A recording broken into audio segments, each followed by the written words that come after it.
We're back. Hi. We're back. Hi, everybody. It's the Mike and Gabby Show Season 2. First episode of Season 2. I'm so excited. Let me turn the music down just a touch. Well, hopefully everybody had a great Christmas and New Year. Gab and I, as you can see, have been working hard on the stream to make it look much more professional. So far, it looks exactly the same. Apart from one thing, our guest today is the incomparable, the beard to end all beards, Mr. TwistyShape. Wrong way, Gab. There we go. One day we'll get it right. One day I'll point the right way. One day you'll point in the right direction, but never mind. Twisty, thank you for joining us. Thank you so much for having me. It's so good to have you. To be here. I know for a fact that Gab and I have been looking forward to having you on ever since you graciously accepted our invitation. So I'm so stoked. It's going to be really great today. We've got so much to talk to you about. We already know that you're an interesting guy. A lot of your I can see a lot of your chat are already coming to join us, which is awesome. Hello everybody. Welcome in. Those of you that don't know TwistyShape, I think Gab's just put the information in the chat. So do go and follow TwistyShape, anybody that's not on the map. I mean, who's not following TwistyShape, to be honest? Who doesn't know who TwistyShape is? Is anybody not following Twisty? Well, after today, you sure will be, because Twisty's incredible. Yeah. So you're going to be playing a single-player game today. Twisty, why don't you give us a little intro? I'm going to be selfish, and I'm going to go on one of my favourite adventures of all time with somebody who looks, a little bit similar to me. I'm clearly better, but I'm going to be playing some God of War. Obviously, I look like the small child in the scenario, not the large man. Just in case you were thinking otherwise.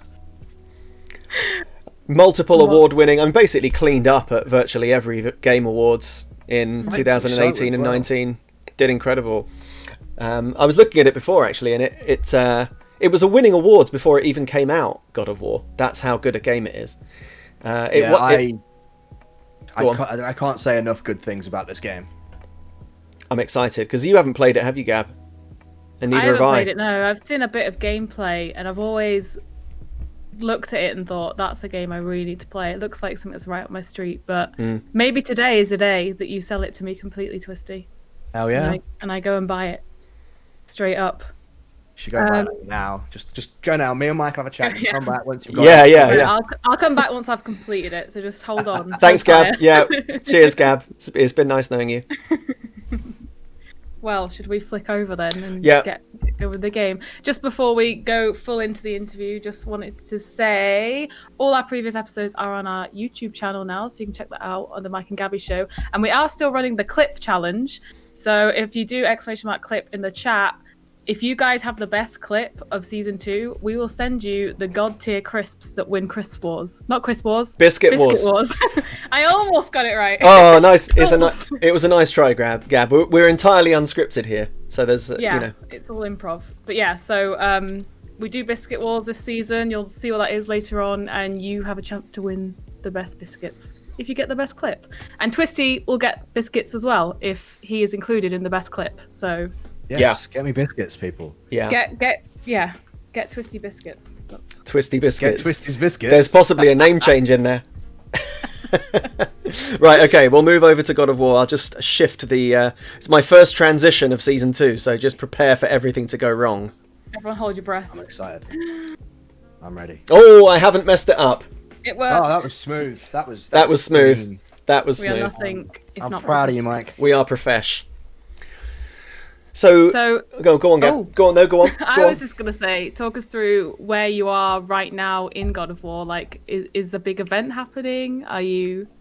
So right now in God of War, I have completely finished the single player. That's all done.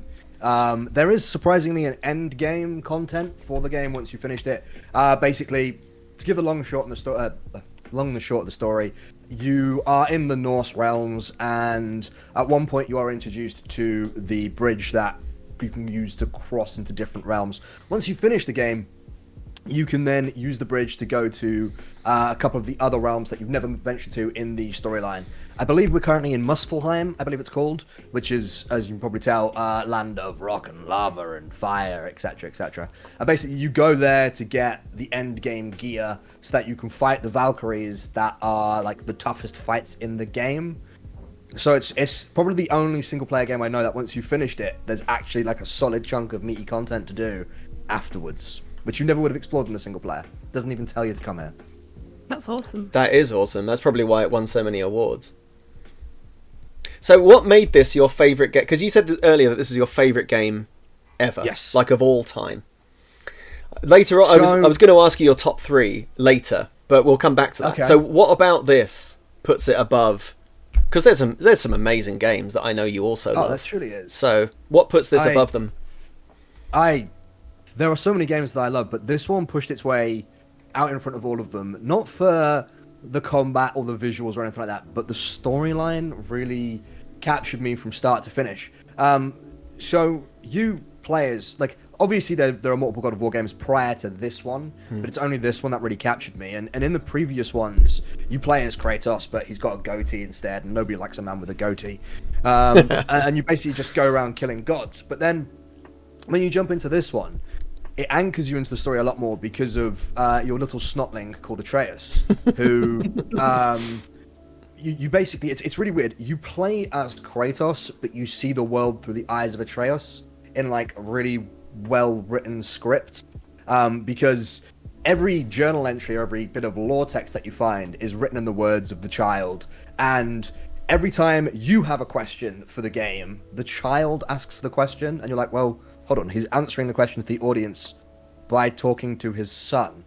And watching the relationship between the two of them grow and mature as they travel. I'm trying my best to also not spoil the game. But you basically have a task from the start, which very much from the start, and I think this is one of the best things about games like this and games that have won so many awards, is straight away it goes, here's a bunch of questions, but we're not going to answer any of them yet. And they're actually like questions that are interesting, especially because the Kratos that you meet now is nothing like the Kratos that you knew from the previous games. So it just like grabbed me straight away and didn't let go until I finished it 3 or 4 times. Amazing. I know that the other you're saying the game is really well designed from both a narrative, like a storytelling, but also a mechanical point of view. But I've watched a few videos on YouTube, and if anybody hasn't seen these, you should look them up, even if you're not interested in God of War, of the actors, because this isn't just voice acted, this game, this is physically acted. In some places it's mocap by the characters, and there's a couple of videos on YouTube of them, you know, with the ping pong balls on their heads, but doing all of the mocap and doing the acting and the vocalizations and everything. It is absolutely incredible. Like that, you can see from the studio that the performances are going to be good. So I was wondering whether that was going to be something you would mention, because I mean, I haven't played the game, but to me, just watching those clips on YouTube seemed to be a huge plus for the best games that I've played have all had physical acting as well as voice acting. Especially like this, the way the technology is going. If you look at like Ghost of Tsushima, The Last of Us, and God of War, you all have these actors on set doing a full performance, and it's not just in a dark room talking into a microphone. Not to debase voice acting to its most primary like level, but it's different though. It's so different. It is. I would say it is definitely different. Yeah. There is so anybody who's into game design or into the story of God of War and how it came to be, there is a YouTube documentary called Raising Kratos. It's completely free to watch. You don't have to purchase it or anything like that. And it is one of my must watches if you're into video games. Oh yeah. Okay. Well, I'll find a link for that. I'll let Gab take over, and I'll go and find a link to that to put in the chat. Did you see? Did you say building Kratos? Did you say raising? Oh, raising. Sorry. I always find it so intriguing with mocap, the fact that they are just in like a grey room and they have, you know, some green furniture, and they're like, that's a mountain, by the way, that you need to climb. Yeah. And in reality, it's like a bit of scaffolding.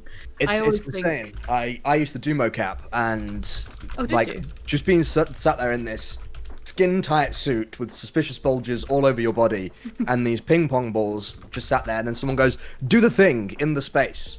And you go and do the thing in the space, and then, at least in our setup, there was a big screen over to the side that had basically, effectively a stick figure who would then move about, and you'd be like, hang on, if I move my right hand, Stickman moves his right hand. If I shake my left foot, Stickman shakes his left foot. This is weird. And there's a very uncanny valley moment where you're kind of like, I bet. This feels odd.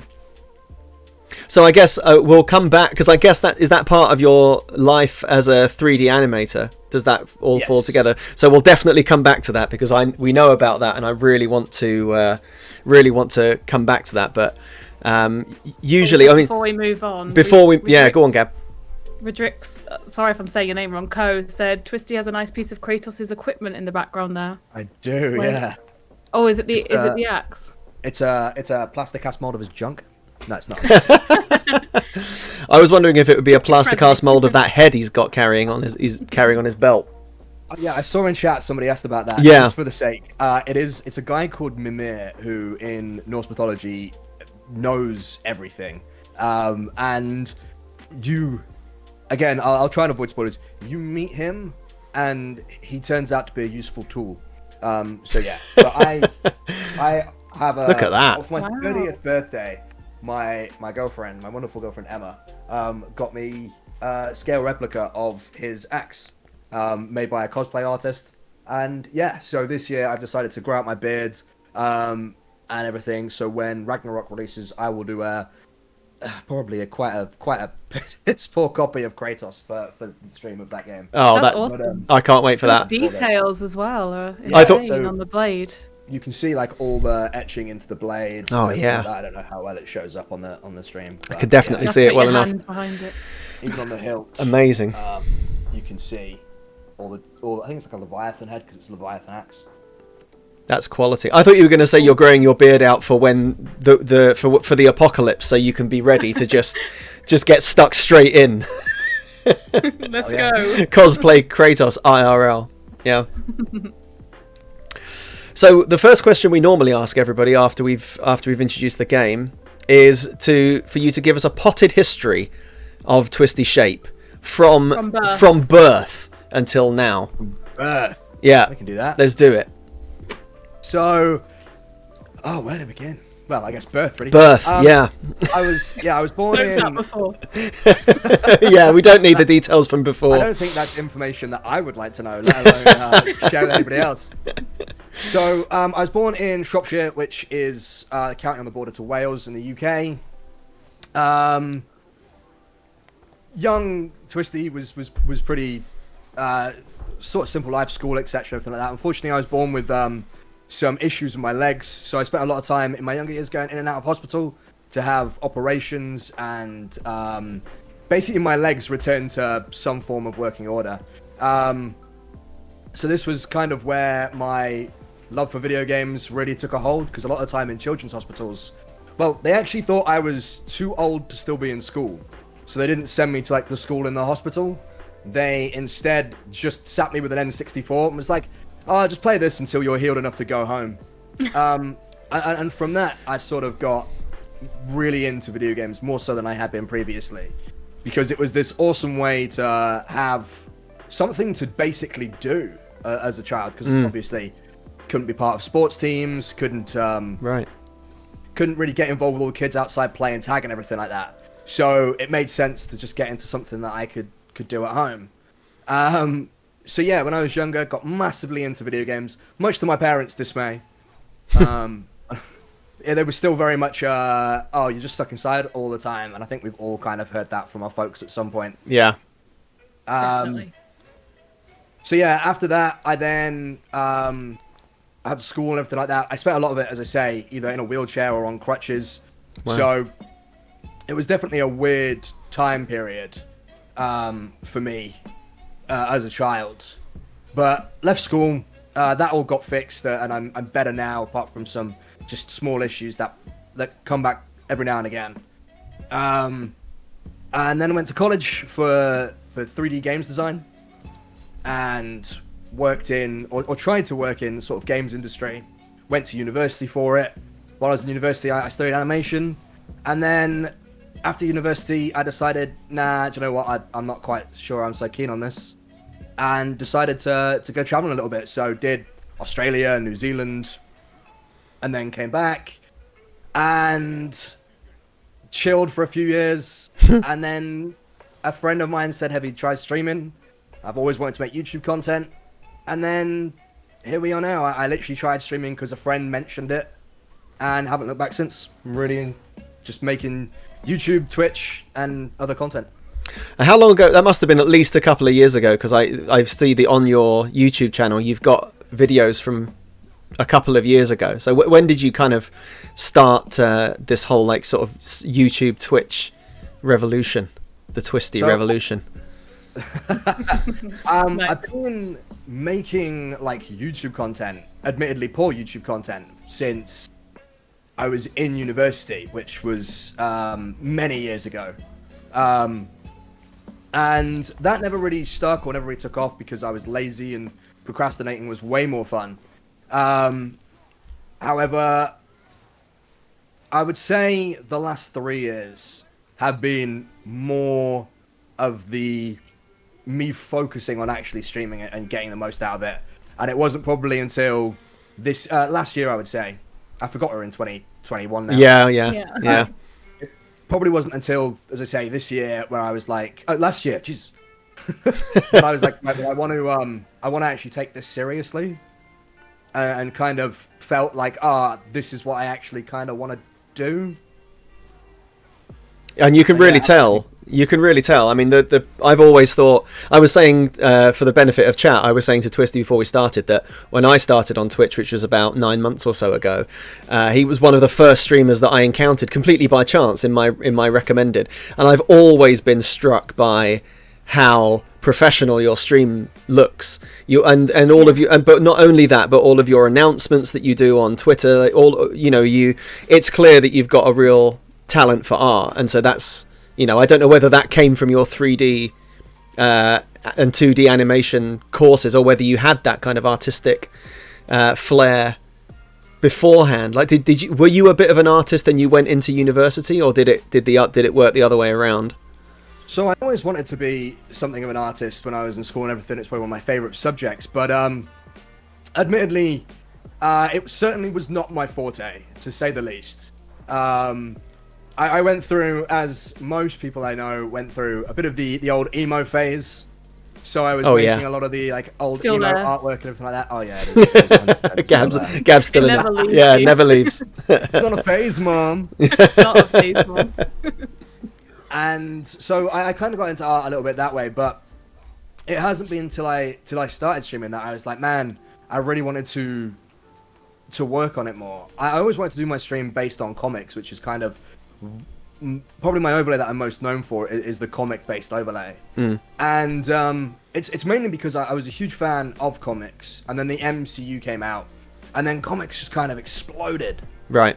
And I was like, well, I love that, and so do a lot of people, so why not base sort of my branding off that? And the first overlays that I made were how to put it? They were not very good, to be polite about it, I guess. I don't think anybody's first overlay is good, right? This. I mean, yeah. I've gone through a journey with same here, yeah. Same here. It's a long time. All right. So my first, when I started streaming, I was playing PUBG with some friends and using follow for follow schemes and everything like that, and I just not very good at what I was doing. And the more I sort of was like, actually, do you know what? I kind of enjoy this. And I had a time off my job at the time due to like mental health issues. And I was like, right, well, I've got the time. Why not sort of try and teach myself something that I can bury myself in and not sort of focus on the issues that I was facing at the time. And just found that there was an innate enjoyment of doing all these things and making all this animations and stuff that I'd always wanted to do when I was in university, but never quite had the skills to do. Now I have... this sounds funny. I spent most of my university like in the bar, so now I have the time to do it. I just kind of sort of taught myself with an image in mind how to do certain things. So did you find any useful resources that helped you? I don't know if we've got any budding Twitch streamers or 3D animators or anything in the channel, but are there anyone you found on YouTube or anything like that? Skillshare was like a huge thing that I recently got back into. I was a big fan of. I am a big fan of Skillshare, especially as more of a centralized area that you can go to learn. But I'll just look at the person in question because I don't want to get their name wrong, and they are very, very good at explaining stuff. If I can find them. Just while you're looking, Twisty, I'll read out Origin DNA's comment in the chat, which I think is absolutely right. The biggest problem with many streamers is that they come across fake and biased. Certainly, I think a lot of people are trying to be personalities rather than allowing their own personalities to come across. And Origin says, I look for people being real and honest and not so judgmental. TwistyShape I followed as he seems genuine, which is rare on Twitch today. I think there's a lot of genuine people on Twitch today, but that's definitely true of you, Twisty. I don't think there's any doubt about that. Thank you very much. That is one hell of a compliment. But we should also say that you're a great presenter, because your videos, your review videos on YouTube, I don't know whether you script them or whether you do it all off the cuff. All off the cuff. But and I mean this as a compliment. They seem scripted because you deliver them with such clarity.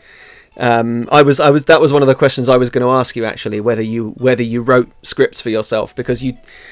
And I mean this as a compliment. You appear scripted because your delivery and the things that you say, it's so spot on every time. Like, this guy's too good to be making this up as he goes along. So I'm blush, man. Well, but it's red. Okay. Well, it's true. It's true. It's true. Yeah. But I have met a lot of people in the 3 years that I've been on Twitch, and there have been some people that I've made genuine friendships with, and I've walked away being like, man, I cannot wait to cross paths with this person again. And there has been some people that I've come across where I'm just like, I kind of want to wipe my ear now because I've had to talk to them or something like that. And I think that's the nature of the beast when it comes to Twitch and this social media atmosphere and everything like that. There are some people that are just amazing people, and there are some people that you kind of go, okay, not in a rush to try and to do that again. Yeah. But I think that's, you cross people like that every day these days. Yeah. Absolutely. So it's nothing unusual. I have another question, Gab. If you, I saw it in your eyes. I've got so. I mean, I could probably fill a whole day of asking Twisty questions. I do want to know why you decided on TwistyShape as a username, because it's very memorable, and I was curious. So very quickly, just to refer back to what we were talking about, the guy on YouTube is called Nutty, Nutty. He does loads of OBS-based animations and stuff using Stream Decks and Lorien board and OBS and all of that, and is great for teaching people. But I'm also happy, like, if anybody sees anything on my stream and goes, oh, I really like that, how did you do it? I will happily sit down and share screen and be like, well, this is how you do it, this is how you can recreate it and do it like that. Because I know everybody else wants their streams to look good, and sometimes it's like translating that, how to make it look good and how to actually do it is so hard. It is. And it would be so mean of me to be like, well, I'm not going to tell you because no.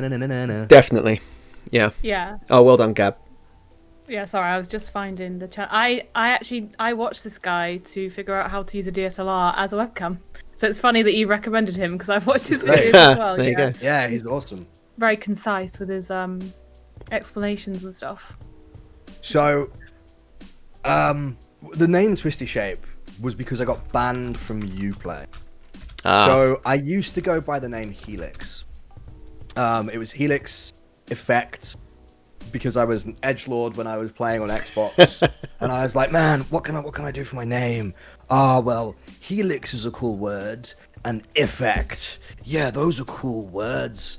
People were like, what's the Helix effect? And I'd be like, it's like when vampires and their DNA, and I'd come up with just some bullshit, like, I love it, like, story of what the Helix effect was. And when I look back, I'm like, Jesus Christ, there's a reason you got bullied. But like, and it was not a good moment for me. So I was playing on Uplay, and as you do when you're cool, you have a clan tag.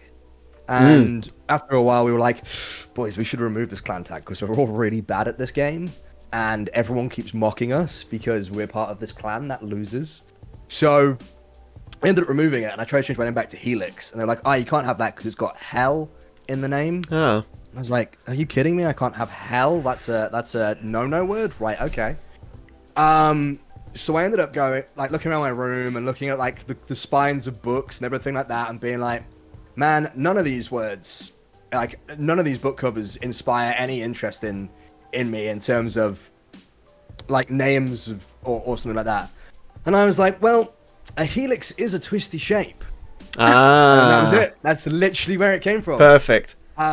And as I did that, my girlfriend Emma had given me a picture of me as Robin and her as Batwoman, and had done this like chibi like portrait of me, which I use like all my emotes and stuff. And I was like, wow, this is perfect. This all just slots together. And I had the name, and I had this logo, and that was it. I just went from there. That's literally how all the branding was formed. I love it. It was just random chance. You were an edgelord, you got banned because of your name, and so you changed it to something more appropriate, I guess. There would be a real story behind why you got banned, and it turned out that it was just because it said hell in it. Yeah. I would have, I mean, hell, what's wrong with, I mean, because it's not even hell with two L's, right? It's just H-E-L. Yeah, it's not even the correct spelling. I would have thought they'd have more of a problem with licks than hell, but what do I know? Yeah. Yeah. I guess it depends. depends what you're into. Depends what books you read. True. Well, since you're no, go on, okay. Sorry, I'm taking over. I need to stop. Go on, Gab. Since you're talking about your learning curve, sometimes we ask people, what would you tell 15-year-old you? You've kind of semi-answered it, but it feels like a good question to ask now. Get a decent haircut. I had a bowl cut and long hair for the longest time. So yeah, decent haircut. There's nothing better than going to a barber's and getting like a proper trim on your hair. True. Just feels good. It's true. Thank you for the raid. We've been raided. Hell yeah. Oh yeah, Twisty raid. Hey Raiders, welcome to the Mike and Gabby Show with TwistyShape. I was going to point this way, but Twisty's on top now. I am. Hey. Twisty's on top. A Gab sandwich. Welcome everybody. I wanted to ask about when you were playing N64, when you were a kid in the hospital. Which game was it that got you? Was it Mario Kart? Ocarina of Time. Oh, Ocarina of Time, of course. No, of course. Do you know what? It's gonna sound really bad. I hate Mario. Do you? Stand that mustachioed little bastard apple. Oh, okay. Well, that's all right. We like at least one unpopular opinion on every episode of the Mike and Gabby Show. So it's usually about Star Wars, but it can be about Mario today. I've got to say, I was a Sonic guy growing up. Oh, well, that's all right. No, we can do Star Wars in a bit. Star Wars usually riles everybody up in chat. I was definitely a Sonic the Hedgehog kid. I was a Sega kid growing up. My parents just consistently... Well, they got me a Master System, and then I bought myself a Mega Drive, and then I got what was the Sega one? Was it the Sega 3D? Was it, or what was the one with that had the CDs? I can't remember what that was called. Was the Dreamcast? No, it was before that. It was like it was the Saturn. It was the Saturn. Saturn. Yeah, Sega Saturn. I got a Sega Saturn in a charity shop. So yeah, nice. I was always a Sega kid, and I never really understood why people would like Mario when you could be this like super fast hedgehog. I still don't get why people like Mario, but that's just me. I have some weird opinions on Nintendo. I grew up on Pokemon. Pokemon was awesome. I don't actually like Pokemon now, but when I was a kid, Pokemon was like the best thing since sliced bread. Well, it's changed now. They've made it very easy and, I guess for kids, but just not the same generation. Would you say they've made it casual, Gabby? Yeah, casual kids now. Casual. I mean, so I've seen a few people play it, and they've now got the thing. Do you remember you used to have like an XP share that you could give to one Pokemon, but now it's for all of them, so there's no grind. You don't train every Pokemon individually. Like you just ease your way through it. I remember you would get like Metapod out first, and then you'd quickly swap them in for like a Pokemon that you actually wanted to fight. That's right. Yeah, those were the days where you had to grind. A sacrifice so you can revive your main Pokemon. That's the only one that's good. That's right. But as Zion Real says in the chat, that's why people started doing Nuzlocke runs with the permadeath and and so on. But yeah, the only thing, I used to love Pokemon too. I still kind of do, but I play the older games whenever I do go back to it, because the newer like Pokemon themselves, I just feel like they're kind of really stretching to come up with new ones. I was always more of a Digimon fan. Say again? Oh. Was always more of a Digimon fan. Oh, really? Yeah. Is that part of your edgelord phase? You were just being like, well, alternative. Probably. Well, no, it's because I was like, well, Digimon can talk. Why would I want a stupid thing that can only say its name repeatedly when I can have this creature that talks? That's true. That is something true. Cute though about something not being able to communicate with you properly. It's cute when they can't answer back. Yeah. Shut up and fight. Yeah. Can't judge you. So Ocarina of Time. So I don't want to delve too much into that time of your life if it was difficult, but I suppose. No, by all means, ask away. Well, I just wonder if Ocarina of Time, does it sort of hold a special place, or does it remind you of a difficult time? Or I'm curious about. No, not really. It was just there. So, like, it was very much one of those times where it was like, because I was in like a hospital bed for hours. Well, I say hours a day, all day, every day. I think the first time I was in hospital, I was 12. Basically, I have an issue in my legs called multifocal hip dysplasia, where basically the spherical ball of my hip joint is rugby ball shaped instead. So because of that, it grinds against some of the bone, and they had to break my leg to then change the orientation of the joint so that I could walk properly. So I had to go in, and I had one leg broken and the other one because they didn't want to inflict. They didn't want to have to put a child through that much pain by doing both of them at the same time. So I went and did those, and then I went back again to have them both removed, one after the other. So it was a lot of time on bed rest, because obviously you can't walk when they've done that. So they would wheel this TV out to me, and the Ocarina of Time was the only game I found where it's like, right, if I put in like 6 hours into this game, I'm only 6 hours into this game. I have no idea what the ending is. Right. And I think that's more so with my love of games like God of War, right. and like Horizon Zero Dawn, even though I'm not a huge fan of that one, but I need to get better at it. The Witcher, and a bunch of other games where my love for those games came around, because I preferred these ones where you don't just sit down, play 3 matches of shooty bang bangs, and then you walk away either salty or slightly happy. And I prefer these ones where you put 6 hours into it, and in those 6 hours you learn, a little bit more about the character you were playing as, or a little bit more of the world you were in, and you were able to lose yourself for a little bit. Absolutely right. And Zelda never really held that for me, because frankly, I don't like Link. He irritates me. I don't like Link either. Yeah, I just don't. I get why people love Zelda. I get it 100%. But when I look at characters like Link, and I look at characters like Kratos in God of War, because I'm playing it, so why not use that as an example? I'm like, it's just the story just gets me more than some guy breaking pots and kicking chickens. Really, just taking Link down to his most basic form, being really reductive of. So how would you describe the Zelda series? You just go around just like breaking pots and kicking chickens until it's all over. That's pretty much, yeah. TwistyShape by TwistyShape. So I'm guessing you haven't played the latest one that came out, Breath. Yeah, I have. Again, like I think they are great games, but I just think there are better games. And I think I just prefer something that's got a bit more. I don't know. Maybe it's because I haven't played it enough that I'm quite reductive of it. But I always find, especially with Nintendo games, it's the audience that I find puts me off the game more than the game itself. I find a lot of Nintendo fan base. Some of the trying to put this in a way that isn't. I find a lot of the Nintendo fan base. It's like, this game is good. Why? Oh, Nintendo made it. Not because it's a good game, because it was made by Nintendo. Right. And I just don't like that argument.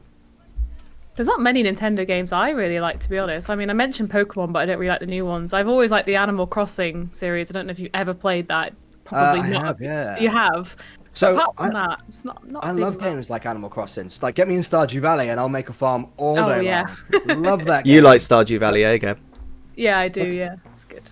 But when I played Animal Crossing, like the latest one, my girlfriend loves it. She thinks it's great, and I played it, and I was like, but nothing happens. Yeah, that's the downfall. She's like, you get to make your island, and I was like, yeah, but it's tiny. My farm in Stardew Valley is bigger than this. And Stardew Valley has a good story as well. Yeah. Good story, and all the different characters you get to know them, and the more hearts you have with them, the more they tell you, and I guess it's kind of similar on that wavelength why you like it so much. Yeah, I mean, Animal Crossing. This is one of my guilty pleasures. Is like you give me something where I basically make like a workshop, or I make I do a thing like build a city or build a town. I'm all over that. Graveyard Keeper, love it. And all those sort of games, like they're my chill games. They're my TwistyShape time kind of games. Yeah. But like for some reason, a lot of Nintendo games just never really vibed with me.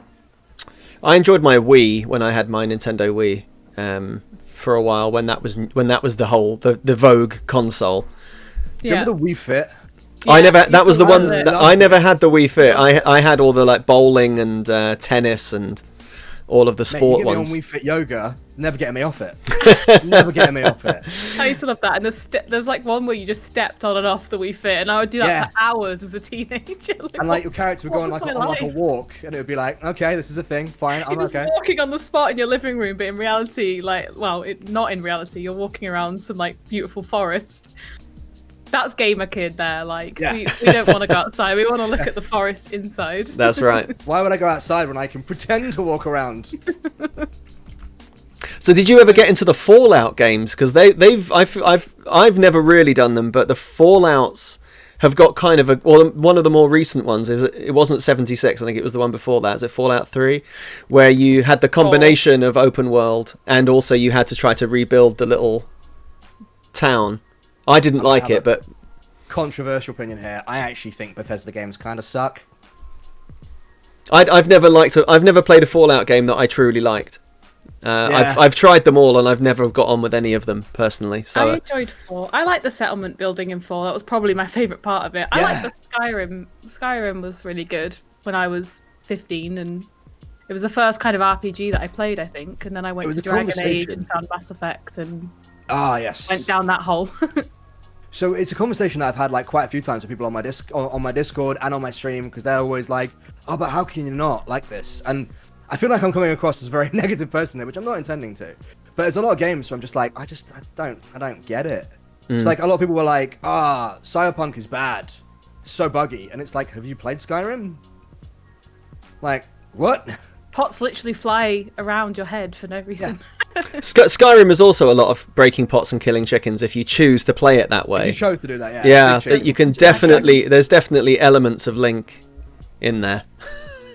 But yeah, I played Fallout 2, 3 and 4. I haven't played New Vegas or 76. I read bad things about 76 and just didn't bother.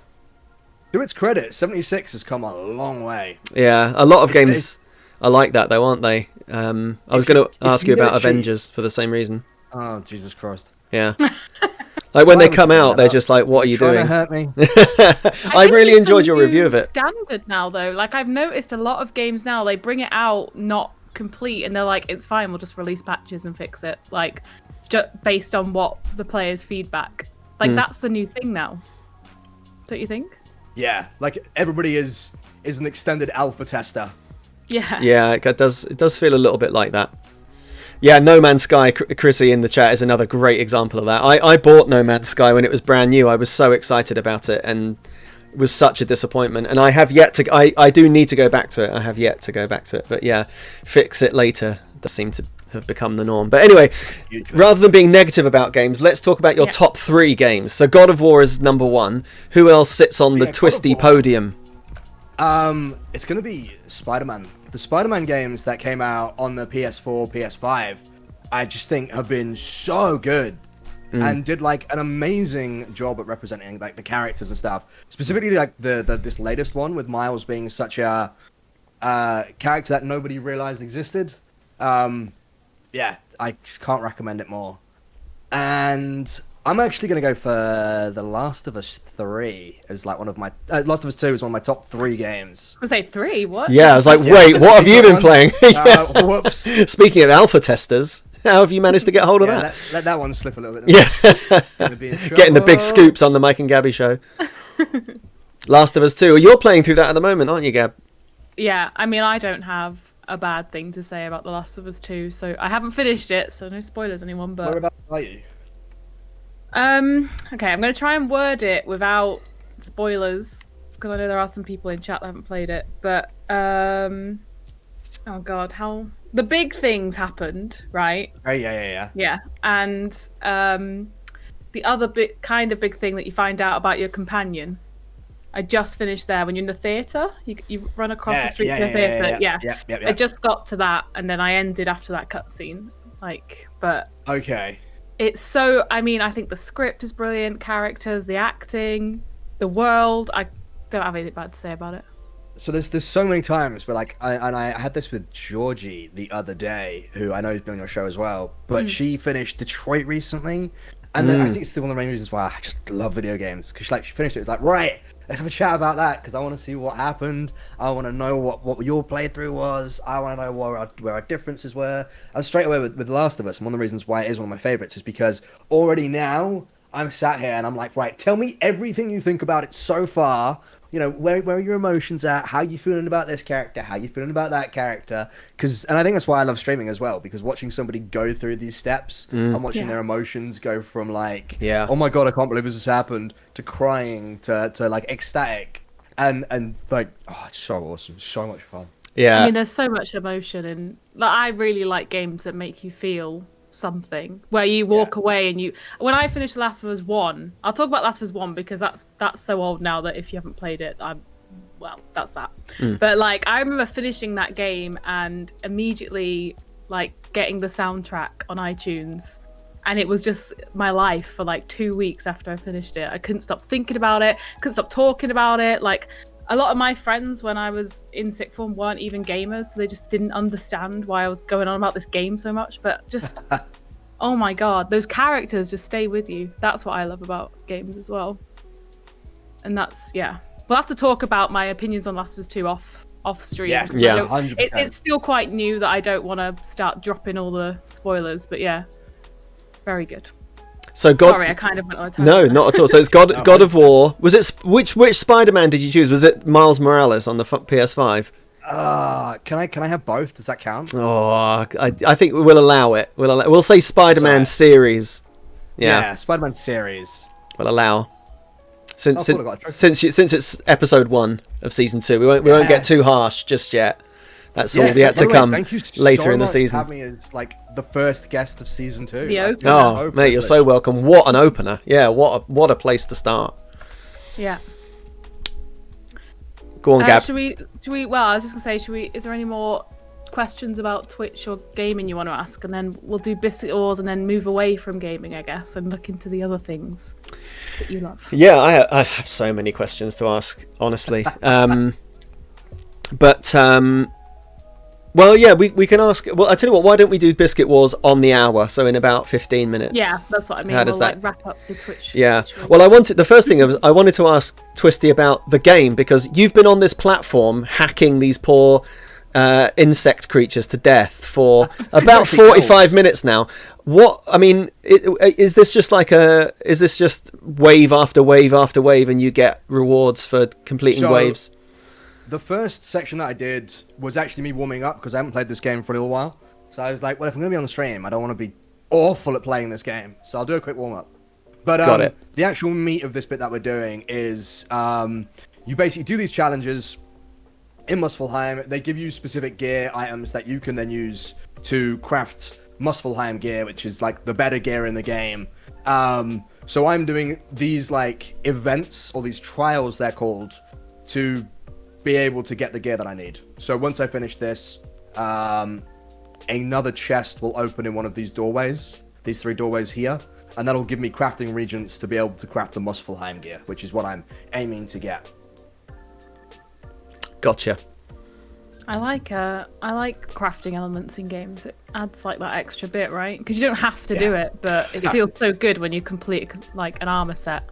And it's also, I think, something that can really make an RPG or break an RPG for me. Like there are some games, you know, of this style where, and it's funny because it's something that Twisty mentioned in his Avengers review, but it's true of a lot of games, is that one of the reasons I love playing games like this, other than the story and the open world, is that you like leveling your character up through gear. Not only collecting gear, but also crafting gear. And there are some RPGs, and I'm trying to think of one off the top of my head, but I've kind of put myself into a bit of a cul-de-sac with this now. I can't think of one off the top of my head, but there are some games that I've started to play, but like the gear leveling system is so poor that I don't feel like my character's ever getting any better. So I don't know. I mean, that seems to be something that's quite strong in this game. I mean, I don't know how Kratos starts out in this, but you seem to be murdering with brutal efficiency. I know that much. Yeah, so you do your gear does change as you progress through the game, based on stuff you find. They're generally how to put it. It's generally you have basic sets on gear based on different types of combat, whether you use like spells more or whether you use your axe more, or whether you want to go more defensive. So you can spec characters in different ways. And I was always surprised that was a thing, because it's like, well, why would I want to spec my character in different ways when I'm just trying to kill people? Because in the old ones, it is just a hack and slash game. So it's a very different direction. But I really like it. The right direction, I think. Yeah, I can make my Kratos rather than a Kratos. Right. Yeah. I like that, yeah. Making your version of the hero. Yeah. Yeah. That's why I love Mass Effect series so much. Like that, the shepherd I play in my playthrough is my shepherd, and it'll be completely different to your shepherd.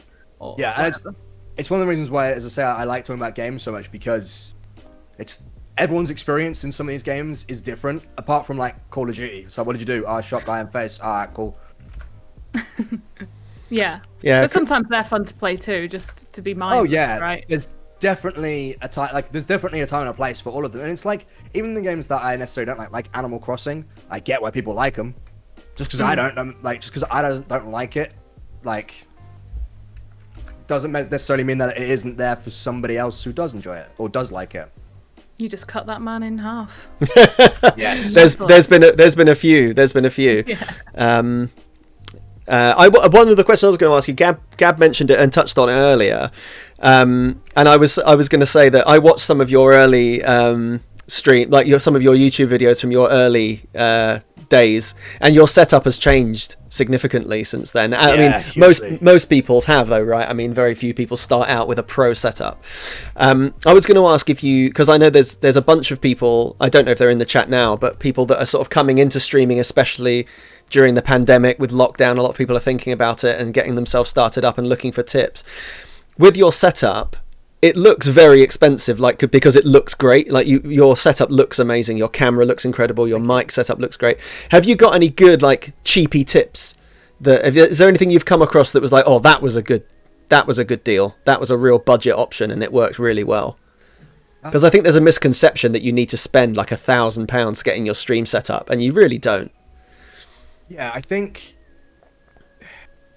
one of the big misconceptions is that your stream has to look immaculate, and I think that's like, so I've poured money into like a camera and other such things, not including the backdrop, because the backdrop is just stuff that I want to buy for me anyway. It's got nothing to do with stream. I just like having this kit. But talking specifically about the streaming setup and everything like that, you only ever need to focus on audio primarily, as long as you sound good. Because if somebody's watching your stream, the likelihood is they can put you on the background anyway, so you're going to be on the right hand side monitor while they're faffing about on their main monitor. Right.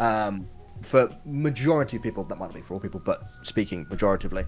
So you've got to make sure you sound good. Now, when it comes to cheapy tips that I'd recommend, is you could go for like a Blue Snowball mic or a Blue Yeti, Snowball and everything like that, which is what a lot of people go for. But there's a brand out there called Neewer, which I believe is either Neewer or Neweer. I don't know where the double E is. It's somewhere. I think they make the ring light that I have. Yeah, it's NEE. Yeah, the double E is at the beginning. Awesome kit. Well, I say they make awesome kit. They make good kit, but it's that mid-range quality where you are very much getting what you pay for. I have my lights are Neewer lights. My first ever microphone that I got was a Neewer microphone. My my ring light that I first ever had was Neewer as well, because they were charging like 30 pounds or something like that for something that Elgato charges 200 for. Oh yeah. Now, don't get me wrong, I'm certain Elgato kit. I mean, I have the Stream Deck. It's a beautiful piece of kit. But if you are sat there with like 300 followers, you maybe hit affiliate, you're hitting like 5-10 subs, and you're about to drop £200 on a ring light, stop. Agreed. Yeah. Please stop. Don't do that. Because I've seen so many people who get 6 months, 12 months into streaming, and for the first few months it was like, it's a hobby, it's just a hobby. Then they get invested, they start spending money, and they don't see that viewer count tick up based on how much they're investing. And they get to 12 months and they go, well, what was the point of this? I'm gonna just quit. And it's like, well, congratulations, you've spent 200 quid now on a ring light that you're never gonna use again. Right. Because you expected to pay this money, and for you to be like, right, there's £200, I expect at least 20 viewers for this £200. Right, yeah, you think you're investing in views, but you're not. Yeah, and like, I know a lot of people, there might be a lot of people like, no, that's not me, you're lying. Yeah, I very nearly fell into that trap. I was quite lucky that I already, because I voice act, I already have microphones laying around. So I've already got a half decent mic. I realized that lighting is more important than camera, which is something that we were talking about before the stream started. I bought the webcam that I'm using now, and it's sort of like HD 1080p, and then I got it and I thought, no, it's not. But I realized that my lights were all wrong, and my stream, my camera and everything could still be better, but it certainly is fine, and I've not spent very much money on my setup. So I think it is possible to do it within a budget. 100%. By the way, you did just mention you're a voice actor, and I wanted to actually say, I meant to say this earlier, a massive congratulations on the thing you tweeted out the other day. Oh, thank you. That's very kind of you. Yeah, I'm really happy. That is awesome. Thank you. Yeah, I'm really happy with that. It's funny because what I love about that, for those people that don't know what I'm talking about, I'll just quickly, there's an indie point-and-click adventure sort of horror game called The Corruption Within, which is coming out. I think it's Q2, so it should be sometime spring, summer this year. And I love point-and-clicks. Oh, me too. And well, what's funny about it is that I've actually been following that developer on Twitter for about 6 months, and I've had their game on my wish list ever since I think they announced it in September, and it went straight on my wish list. And I was like, yes, I cannot wait for that to come out. And then they did the call for voice actors, and I guess I probably got lucky because it's a very competitive industry. But thank you. Yeah, I'm really happy with that. I'm looking forward to that coming out. That's awesome.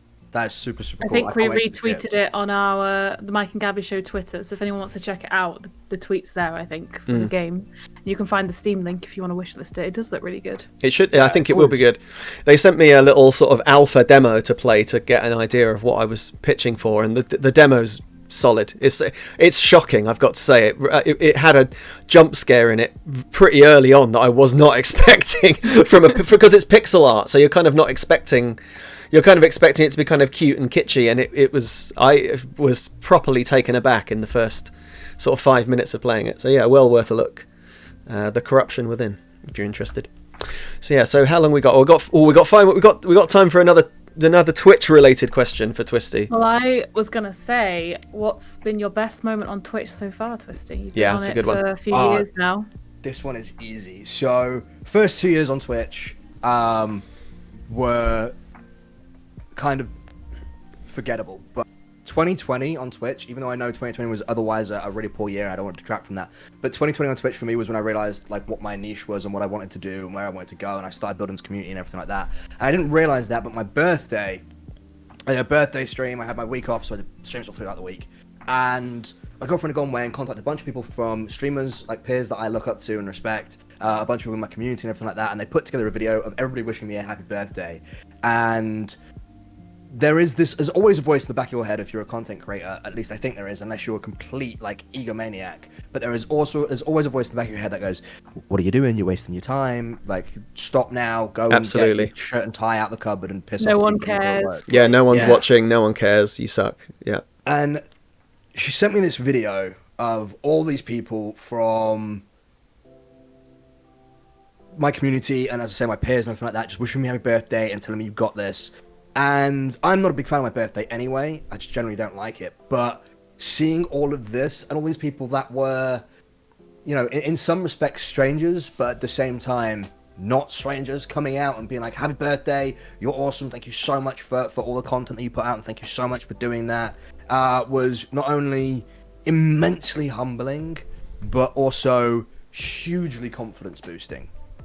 Because it's weird that even when like just one randomer who maybe lurks in your stream tweets out or just DMs you and goes, hey, just want to say thank you for your stream, and you go, oh, no worries, dude, happy days. Yeah. And getting this video that was like getting like 6 or 7 of those messages all like compressed into one was just like, it hit me in the feels really hard. And yeah, it was awesome. That was by far and away probably one of the biggest memories that sticks in my mind. That's amazing. It is. It's really incredible when you get those little messages when people tweet you or DM you or email you and say thank you for what you've been doing, and you just think, I don't deserve this thanks. I mean, I'm enjoying it, so you kind of feel almost guilty taking people's thanks because you're enjoying it yourself. But that's great. It's weird how contrast that is when somebody like gives biddies or subs or something like that, and you're like, oh, thanks, hugely appreciate it, thank you so much. But then all it takes is like somebody to literally just be like, hey, thanks, and you're like, no problem, dude. Yeah. Oh, it's okay, man, it's okay.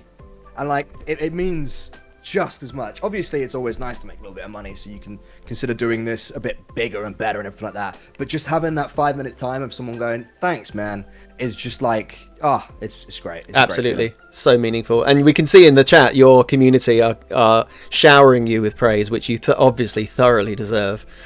Dude, we've got some nice. So Origin DNA said, I have a question for Twisty. Please tell me you don't drive in real life. Oh my god, he will never let me live that down. Whenever I play, I'm playing Mafia, and every time I got into a car, there's a racing section you have to do, and it's infamous. If you've ever played Mafia, it's a racing section. I don't drive. I don't play driving games. I can't do races to save my life. Someone goes racing line, and I'm like, what, is that the line that goes around the outside of the track? I don't know what that is. Well, yeah. And it took me about 40 tries, and I hit every other car. To win, I had to play it like wacky races. If anybody came near me in a car, I'd be like, right, you're gone. I'm the winner. Why? Because the rest of them are dead. I mean, that's one way to win. Hey, look, a win's a win in my mind. A win's exactly. And Rodrick said, so just going to drop in here a sec. I'm one of Twisty's moderators, and Twisty puts so much time into making sure that we're valued as well for the time that we put in to help him in the background moderating his stream community. He's a class act, and we love him. That's a lovely message. And it's nice to... So how do you give back to your community then? Because obviously I think that's the second time someone said that you spend a lot of time with your viewers and, you know, thanking them and whatnot. For my mods, at least this year, because my stream has done well, I would say. This year I sent them all Steam gift vouchers for Christmas just to say thank you for your time and everything like that, because obviously it's voluntary and it's like that. One of the biggest things is making sure that no matter what, I'm approachable. With the way the world is right now and everything's on fire and people are losing jobs and everything like that, and it's tough. It's shitty. And the other big thing is that a lot of people can't go outside, so a lot of social interaction they would normally have, they don't have anymore. So every day I'm on my Discord. Every day there is a group of us who every morning just go, morning, you alright? That's it. And that might be the only thing that people really say on the Discord all day, but it's just that quick, good morning, how's it going, which people may not ever get for the rest of their day, is like one of the things we do. And then this Saturday, or later on this evening, we're doing community games where there's no stream, there's no pomp, there's no facade or anything like that. It's just everybody comes in, we play some Jackbox, have a few beers, and just try and get as many people chatting and talking and having a bit more socialness, and try and help, because mental health right now is in the bin. Yeah. So definitely. Taking that time to make sure there's no separation between me and the people that I stream for, I think is a big deal for me. I don't want to be one of those people who's like, you pay my bills and that is all you are to me. I don't ever want to be like that. So making sure that My DMs are open, that if I'm available, I always chat to people. If someone tags me, I get back to them. And just make them feel like there is this friendship rather than just this symbiotic nature of you're the viewer, I'm the streamer. You don't talk to me, just pay me. And I think that's, in these days, what it takes as well to be a different quality of streamer. I think it's important too, right? I see it the same way. We build a community. It's friends getting together to play a game together, or, you know, I play through a game, but everyone's here watching it with me, experiencing it with me. So I like those values. That's 100%. Some of these people that I know have seen me wear my heart on my sleeve, like when we've played Detroit Become Human, because it pops in my head from the conversation yesterday. Well, like I started crying. Last of Us 2, when I got through it, I won't spoil it, but I started crying, and I'm not afraid to admit that. Like I'd like to think, you know, I'm a bearded man, plaid t-shirts, beards and beer and smelling like trees. But I'm not afraid that if something upsets me, I'm gonna get sad about it. And I realize that happens to lots of people, where I can be kind of outspoken in some respects, and some of my jokes can perhaps be more crude of nature and about topics that not everybody would approve of. I would never go out of my way for people to feel unwelcome, and I think that is another big thing, to make sure that everybody feels welcome. Because as a 30-year-old, making friends in real life now is nails. You can't just go out and talk to somebody because they look like you're mental. So yeah, what are you doing talking to me? Yeah, why are you talking to me? How dare you come near my oxygen?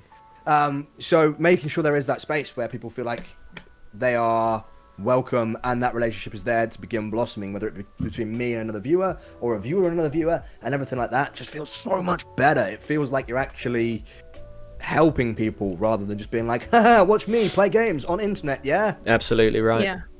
I can't wait to come back to the UK once all of this stuff is over and have a massive meet up with a bunch of my regulars. Oh, yeah. I'm really looking forward to it. And also meeting Gab, because we've never actually met. One day we will. There's going to be a huge... Where are you based now, Twisty, if you don't mind me asking, approximately? Just outside Nottinghamshire. Or Nottingham, rather. Oh, that's... I mean, relatively close. Yeah, we should have a massive knees up when all this is over. I'm 100% down for that. I'm basically going to be planning one, so I'll just make sure that invites come your way, for sure. Yes, please do. I'm exiled in Spain, so once COVID is over, I'll be able to come back and have a massive party somewhere. Yeah, sounds good, man. There'll be one in Edinburgh, maybe one in Manchester or something, somewhere in the middle. Should we? Oh, it's nearly time. The thing we're all here for. Should we do it? Are you ready? TwistyShape. Biscuit Wars. Well, yeah, Twisty, are you ready for Biscuit Wars? I am. Okay, right. Let me turn the music down for the stinger. Everybody, just prepare yourselves for this. This took Gab and I days to do and sort out. Here we go. It's Biscuit Wars.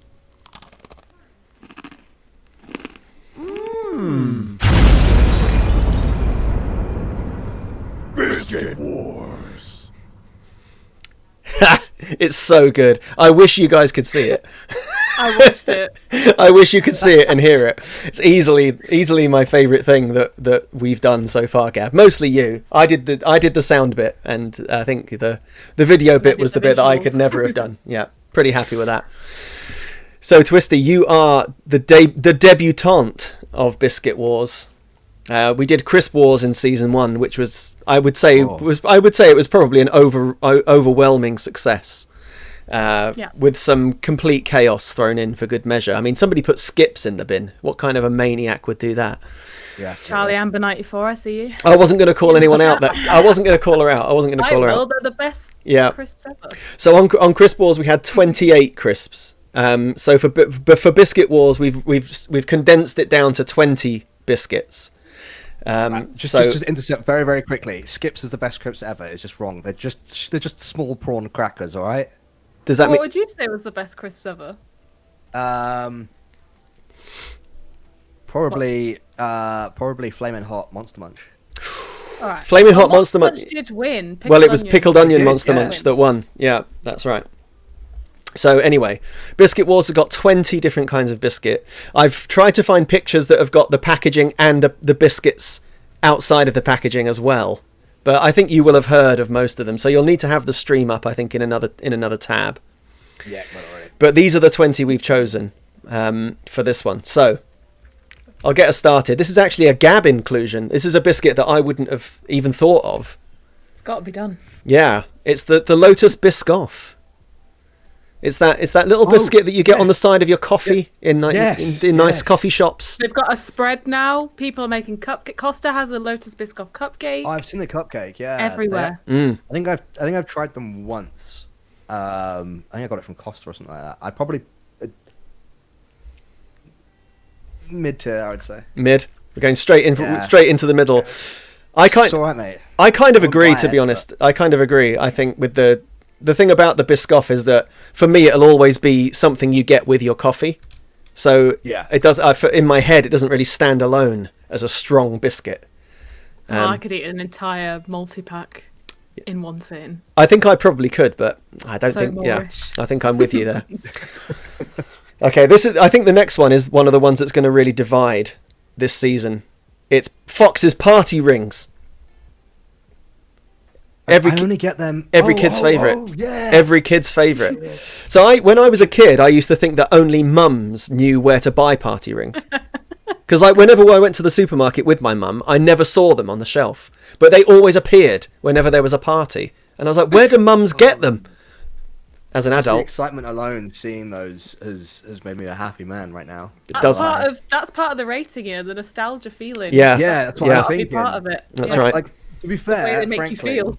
Yeah, like they are mid-tier biscuits. Like as biscuits, they are mid-tier because they kind of bit too sugary, kind of give you a bit of a sugar rush, and then you crash afterwards. But just for the nostalgia factor, top tier. Top tier. I completely agree, because I think Funyuns pointed it out in chat is that if you accidentally overdunk a party ring, I mean you're going to have to throw out that tea. Isn't that the saddest moment in human history? It is. Dunking a biscuit in a tea and a bit drops off, and you're like, well, not only have I ruined the biscuit, I've now completely messed up this cup of tea. It's true. Do you pour out tea? If a biscuit drops in your tea, would you pour it out or would you drink it anyway? Just be wary of... Yeah, I drink it anyway. What about you? I don't drink tea. It's when you get to the bottom bit though, and you suddenly get this biscuity layer of tea, and it's like, well, this makes my teeth feel weird. It's like a sludge. Yeah, it's like when how some people get panicked when something touches their leg in the sea, and they're like, something touched my leg, and I'm drinking tea, and a crumb touches my lip. I'm like, something touched my lip. Oh no! So true. It's so true. I drink coffee, but I'm one of those people that races for a spoon, or sometimes even has a spoon somewhere nearby as a kind of prep, because I'm so terrible. I always overdunk. I always have much more faith in my biscuit than they have. They don't have, the biscuits don't believe in themselves as much as I believe in them, you see, and so you dunk and they just some of them just completely obliterate the moment they touch. Crumble under pressure. Yeah, they just fall apart instantly. So I'm a spooner, try and spoon as much out as possible, but I'd never throw out a coffee, never. I'd always just neck it. Fox is an overdunker and a spooner, for anyone that was wondering. I'm an overdunker, which is why I like ginger nuts and hobnobs, because hobnobs you could probably... I think hobnobs would absorb the tea before they fell apart, you know? I not but find the connection between you being an overdunker, a spooner, and liking ginger nuts. I mean, the spooning and the ginger nuts applies to a few different parts of my life, other than just biscuits and tea. But anyway, moving rapidly on. Swiftly moving on. Okay, the French Duke of biscuits, Viscount. Minty chocolate, delicious biscuits. Oh yes, okay. Ooh, yeah. Get these in fancy hotels, I feel. On the pillow. Sometimes on the pillow. I think these are going to go low tier because they make me feel poor just looking at them. I think that's understandable. Is it because if you replace the V with a D, it would say discount?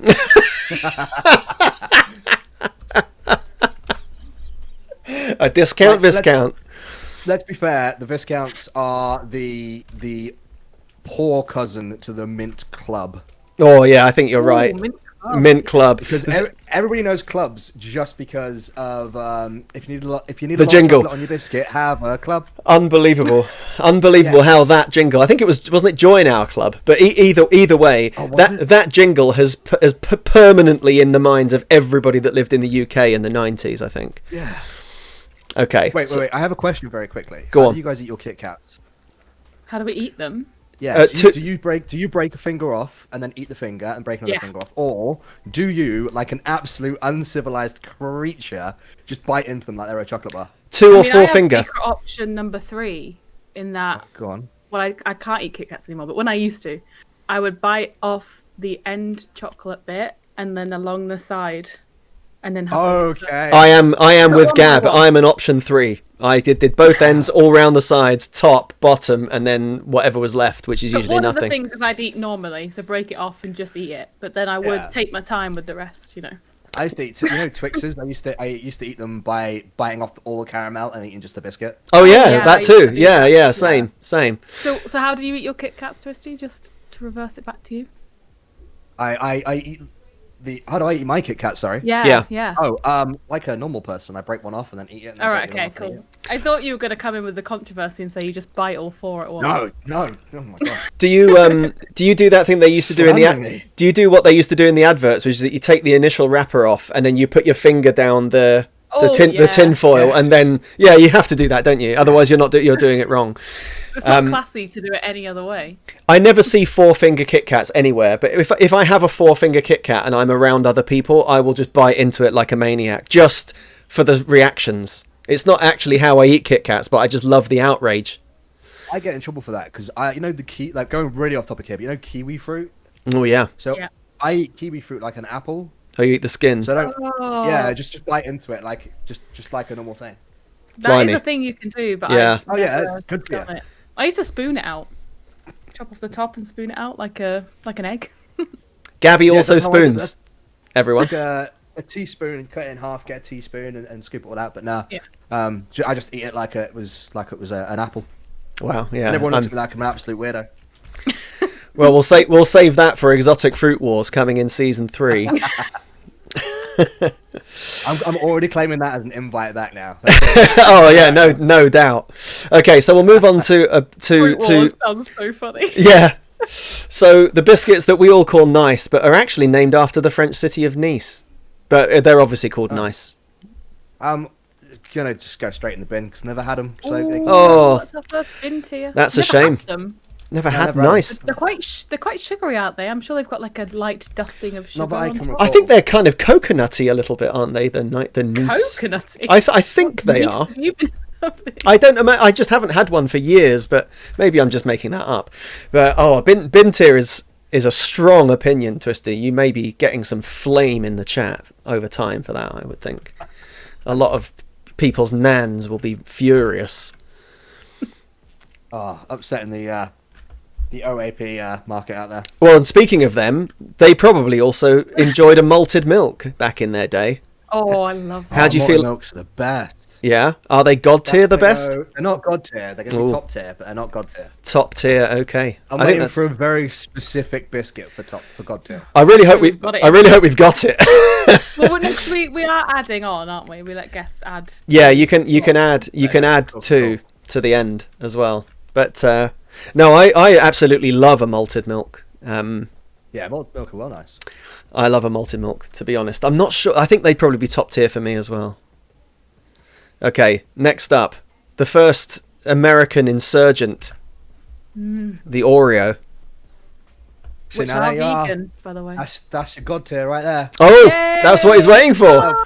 Specifically, there are these Oreos that you can get that are coated in white chocolate. So it's a normal Oreo, but coated in white chocolate. Yes. And you can only eat 2 at a time because if you eat any more, oh my god, you will feel rancid. But bold of you to assume that I won't eat like all the packets. So I did that once, and then for the rest of the day, I was like, I'm gonna be sick. I've had too much sugar now, too much white chocolate.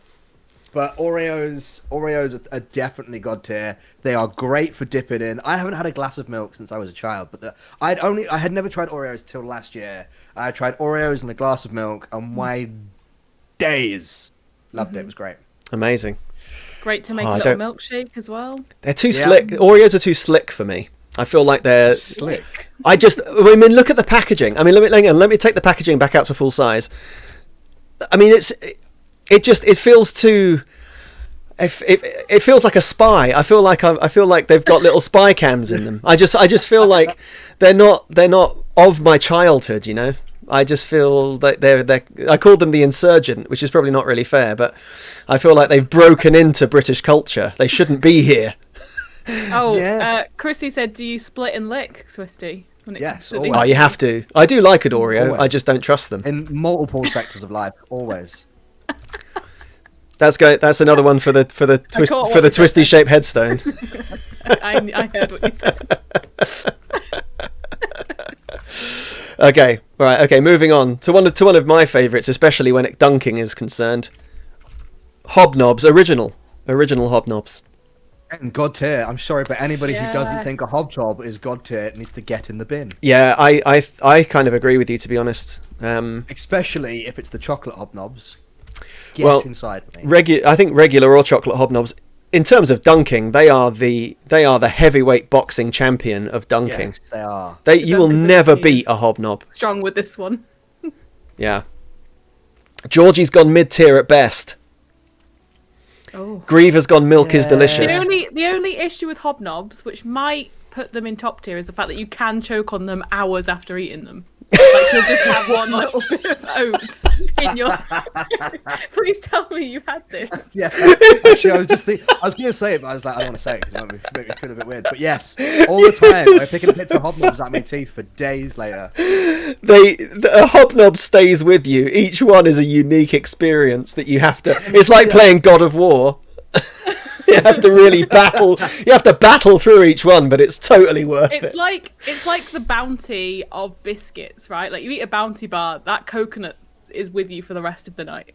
Yes, but isn't it like a sort of a bonus as well? Because sort of you'll get like through the day, and there's suddenly that little bit of Hobnob before that from between your teeth. You're like, Hobnob. Oh, it's so true. It could be a pro or a con, depending how you feel. Right. Yeah, true. That's the only reason I grow a beard, so that I could pick up bits of biscuit. You have biscuit for days afterwards. Yeah, exactly. Yeah. So I stole my food for the winter. Okay, so next up is a biscuit that's already been mentioned and was my nickname at university. Ginger nuts. Twisty, where do you stand? It's going in the bin. Oh, in the bin. Good, you've taken the focus off of my nickname thing. Mike or the biscuits? Because I mean this in no ill to you, but ginger sucks. Oh man, ginger like stuff, just ginger. Nah. Twisty, breaking my heart with that, and it's got nothing to do with my nickname. It's just no. I prefer it if your ginger nuts stayed away from my biscuits, frankly. And I'd like if you stayed away from my nuts. Yeah, we should be between us. We agree. Oh dear! Thanks, Twisty. Ryan's crying, says Charlie. Your ginger nuts a good dunker? Are they as well? Or... They're a solid. Yeah, they're a solid biscuit all round. But you do have to like ginger. And if you don't like ginger, and gingerbread men, it feels a little bit cannibalistic to eat a gingerbread man. I always think. I cried once as a kid when I was given a gingerbread man because I didn't want to eat him. But I just think of the gingerbread man from Shrek, and it gives me really happy feelings. Yes, happy feelings. Yeah, that's right.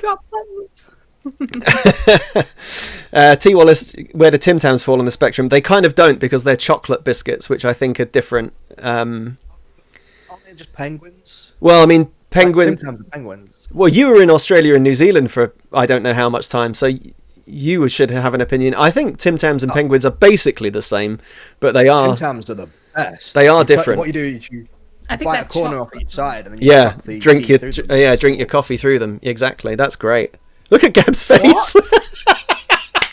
Gab's face is a picture. I heard you bite.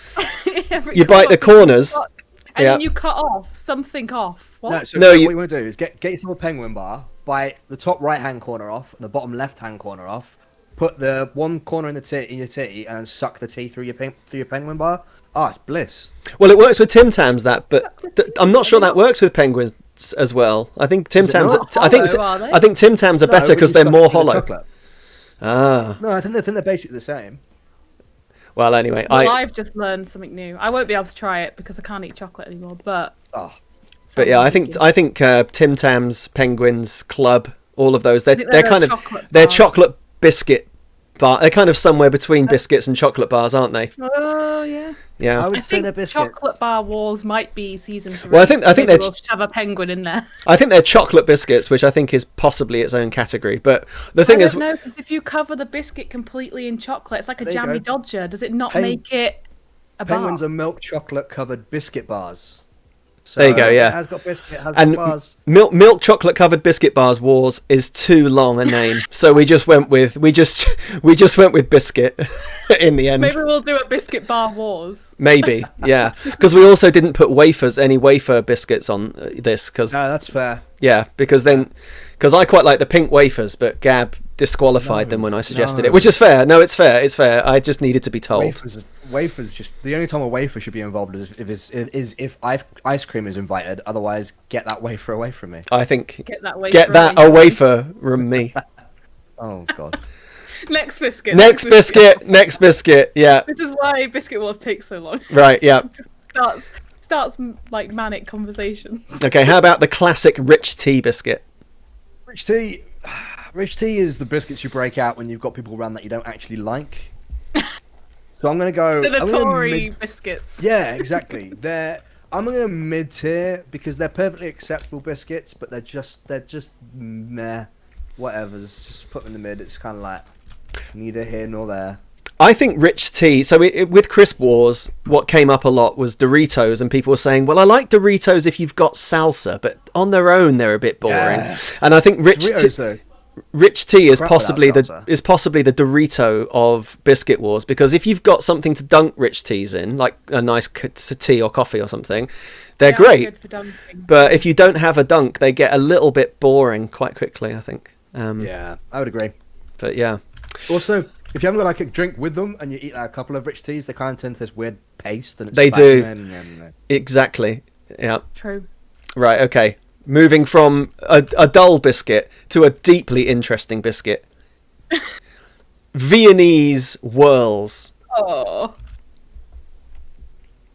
I chose the Mr. Kipling ones.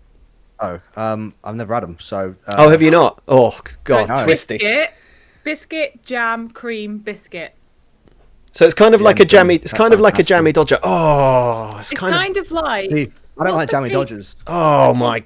Like the standard cake with cream and... It's Victoria Sponge. Yeah, so it's kind of like the biscuit version of a Victoria Sponge. Yeah, Victoria Sponge are alright, but nah, in the bin with that. I can't believe you'd say this. Viennese whirls. They're a bit too posh, I think, but yeah. Like, if it comes in a Kipling box, it's a cake, surely. I mean, Mr. Kipling's exceedingly good cakes, isn't it? So, I mean... Yeah. I've always felt like Viennese whirls really toe the line between biscuit and cake, but the majority of them is biscuit, so I think that is fair. Yeah, because it's the same as an Oreo, right? An Oreo is a biscuit cream biscuit. It's just got jam and cream. It's not. I think it does qualify as biscuit, but they are good. They are good. Okay, but not in Twisty's eyes. Not for Twisty. It's not good enough. Well, how -1 points? How about digestives? Different to rich teas. I'm actually going to put them low tier digestives. Okay. Because with the rich teas, I don't know. At least rich teas are they are kind of tasty, but digestives are like the shitty combination of rich teas and hobnobs. They're not quite rich teas. They're not quite hobnobs. They don't have a good consistency when you dip them in tea because they always fall apart. So nah. I'm with you, to be honest. I think they're the worst part of the hobnob and the rich tea combined into a single biscuit. Yeah. Chocolate digestives, though. Ha! Now you're talking. I mean, if you add chocolate to most things, I'd be down. That's true. Right. Okay. Right. Getting serious now. How about crunch creams? Ever had a crunch cream? Rings a bell, but I don't think I've ever had one, no. I think those! I feel like you would dislike them because they're a bit gingery. I was going to say, have they not got ginger in them? They're a bit gingery, yeah. Again, I'm going to go in the bin because I've never had them. This is like saying you don't like a film because you've never watched it. Can you really put it in the bin?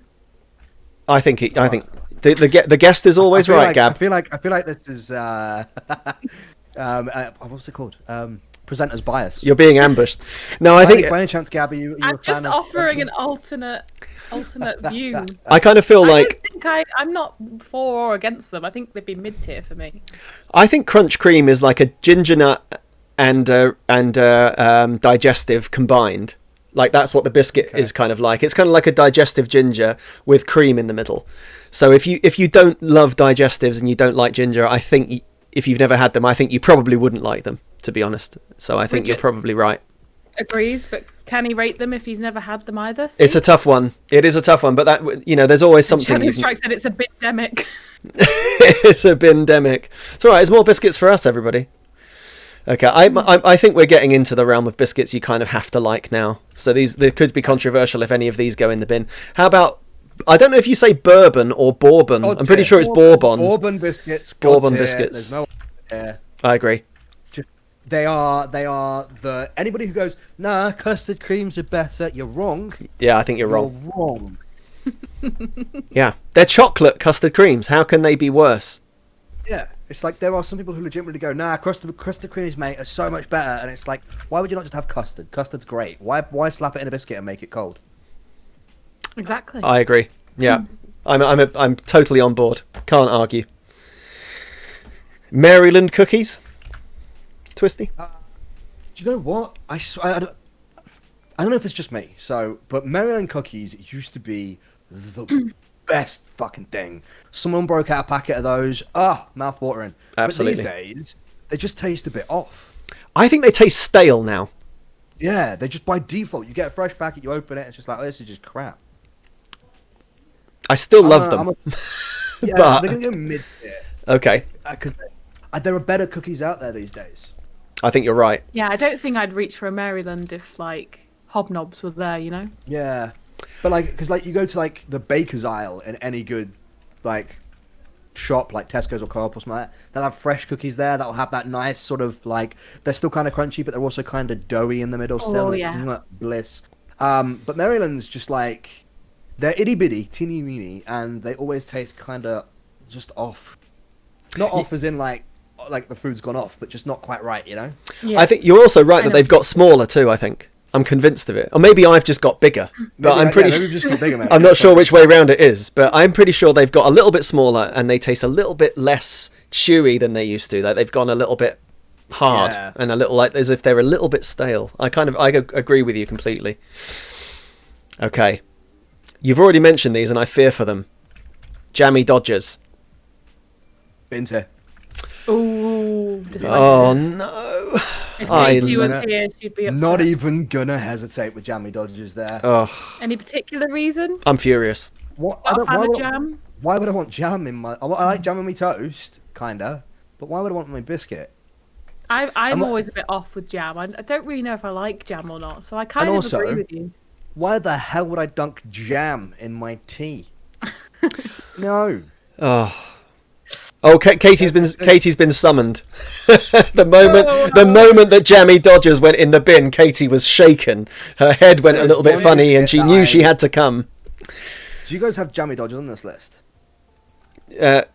Jammy Dodgers we just had. Do you mean something else? No, not Jammy Dodgers. Sorry, Jaffa Cakes. No, because they're cakes. Cake. Oh, okay, cool. That's yeah. fine. Don't worry. People bang on about Jaffa Cakes, and I just don't get it. They're actually legally a cake. We did Mike and Gabby Show did research. Yeah. Legally, really? They are a cake. Had your research into it. I also don't like Jaffa Cakes at all, and don't understand the hype. Jaffa Cakes are rancid. But they, there was. Do you remember the old advert of the teacher being like, "Full moon, half moon, no moon"? Yeah. There was something about that advert, and I don't know what it was, but it made me irrationally angry. I love that ad and remember it fondly, I was just like, you are annoying me, woman. Please stop with the Jammy Dodgers and the moon references. Yeah, I don't like. I've never really liked chocolate and orange as a combination though, so that's why I don't like Jammy Dodgers. The marketing of them is great. Orange. I get a chocolate orange every Christmas, and it's my favourite Christmas gift. Oh, really? I don't like Jaffa Cakes. Don't know what it is. Just can't stand them. Yeah. Well, they are. Jaffa Cakes are ultimate snack. They are legally. It went to court. It went to court to decide whether Jaffa Cakes were cakes or biscuits because of the tax, and they are legally cake. So there you go. If anyone's interested. Anyway, back to biscuits and the aforementioned. I don't know what they're doing over there. The aforementioned custard creams. So, custard creams are the poor man's version of bourbons, but it doesn't necessarily make them a bad biscuit. All right. Yeah, I agree. So I'm gonna go solidly mid-tier. I'm not going to turn down a custard cream if someone offers me one, but I ain't going to be too pleased about it either. Yeah, You you'll offer be me a too bourbon, excited. You're not gonna love. happy. You're not gonna love a you custard offer me- cream. Yeah. Like, Yeah. all right, clearly you invited me in for something, but nothing too special. Thanks a lot. Yeah, cheers. Couldn't shell out for bourbons, could you? Yeah.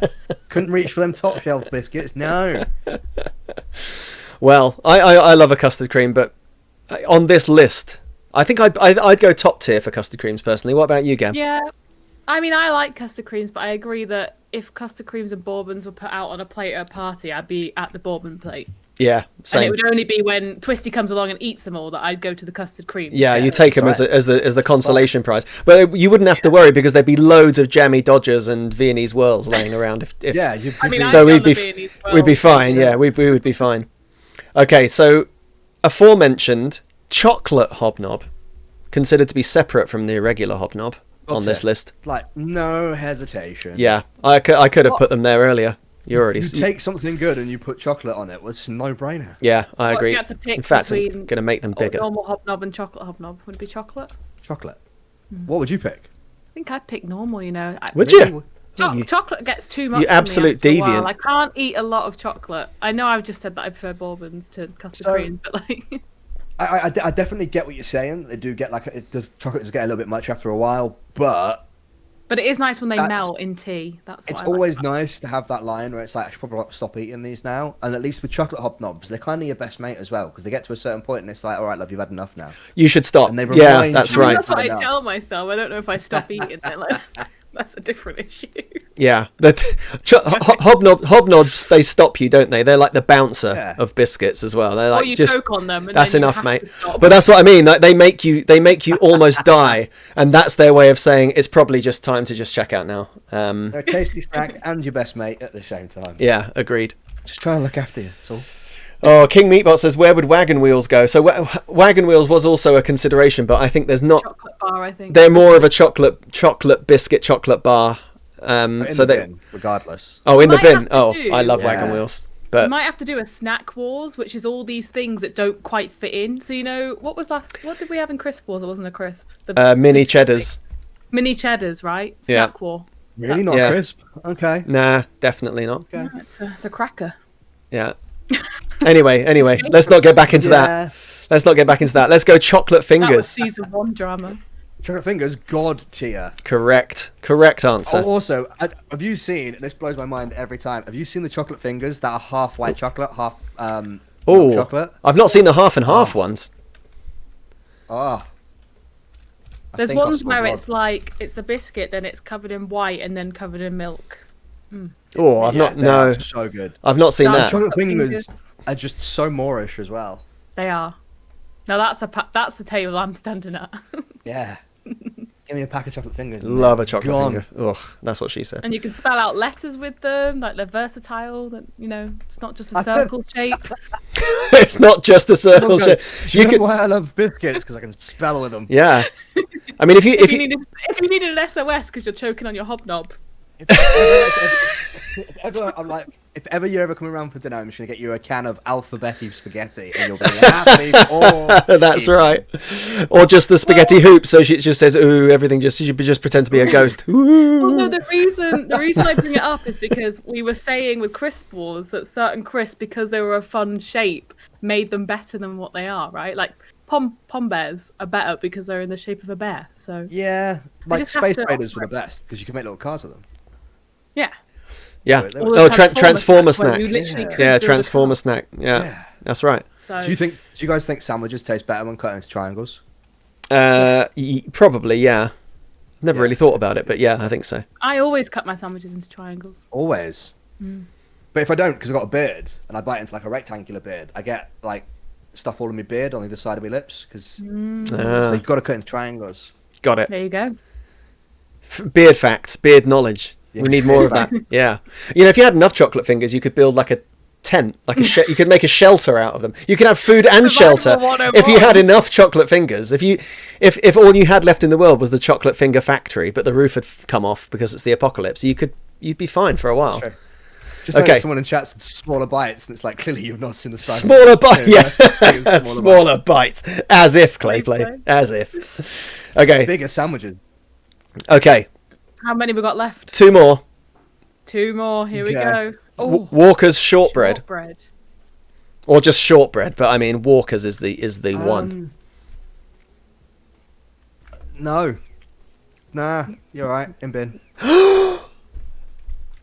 Just don't like shortbread.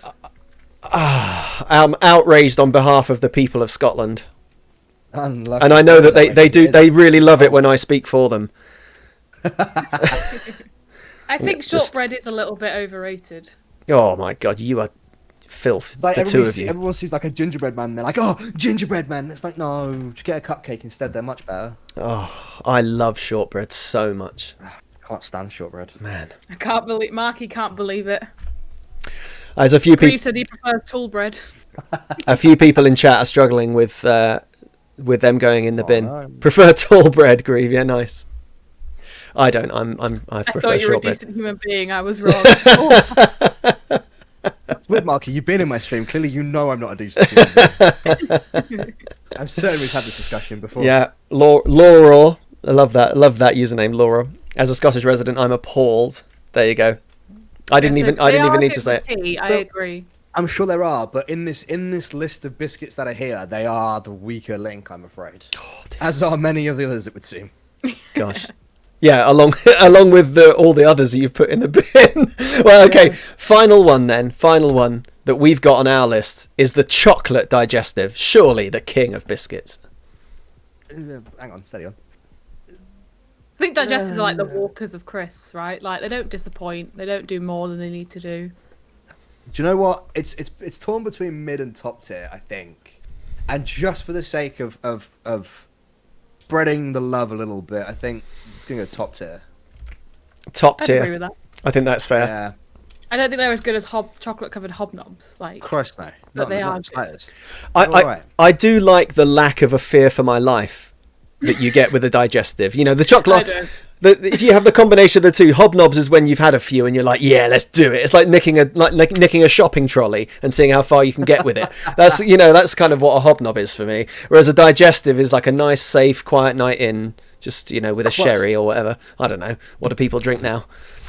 The bonus with the chocolate digestives is they don't fall apart in your tea like normal digestives because the chocolate holds it together. And just like everything in life, chocolate brings us together. It's true. And also the chocolate melts a bit and I do it for coffee. It makes your coffee a little bit chocolatey, which also is always a plus for me. Yes, always a good move. So Twisty, that's the 20. A pretty even spread, I would say, overall. Yeah, I'd say so. If you could add any 2 biscuits to the list. If any come to mind, and you could include variations on ones that we already have as well. So I'm going to go for a variation, just because this might win me some points back. But there is the Jammy Dodger variant that are like smiley faces. Oh yeah. Well, they're so good. Why aren't they in our list? Yeah, they need to go mid tier, and this is primarily because they're smiley faces, and that's novel as fuck. Now, what are they called? That's the question. If anyone in chat can help us with the smiley face biscuits and what they're called. What do you mean, the ones with jam or the ones with chocolate? Jam. Okay. Because the chocolate's always weird tasting chocolate in them. Agreed. I'm gonna try and help you. Oh yeah, I don't know what those are. Biscuits. Oh, here they are. Are they just called happy faces? Happy faces. Okay. That doesn't sound right. The thought of eating people's faces are enjoyable is this madman. Yeah, the BN ones are like the square ones. They're the square ones. Inside, yeah. Didn't like them so much. Yeah, I think it's these. I remember the advert, the BN. Do do do do do. Yep. BN. Yeah. Do do do. So is it, Twisty? Just going back to the stream, is it these happy faces? I'm pretty sure this is what you're talking about. Jacob's happy faces. Yes. Yeah, Jacob's happy faces. Where would they go? Are they God, or are they? Where would you go with them? No. They're only mid tier. Mid tier. Okay.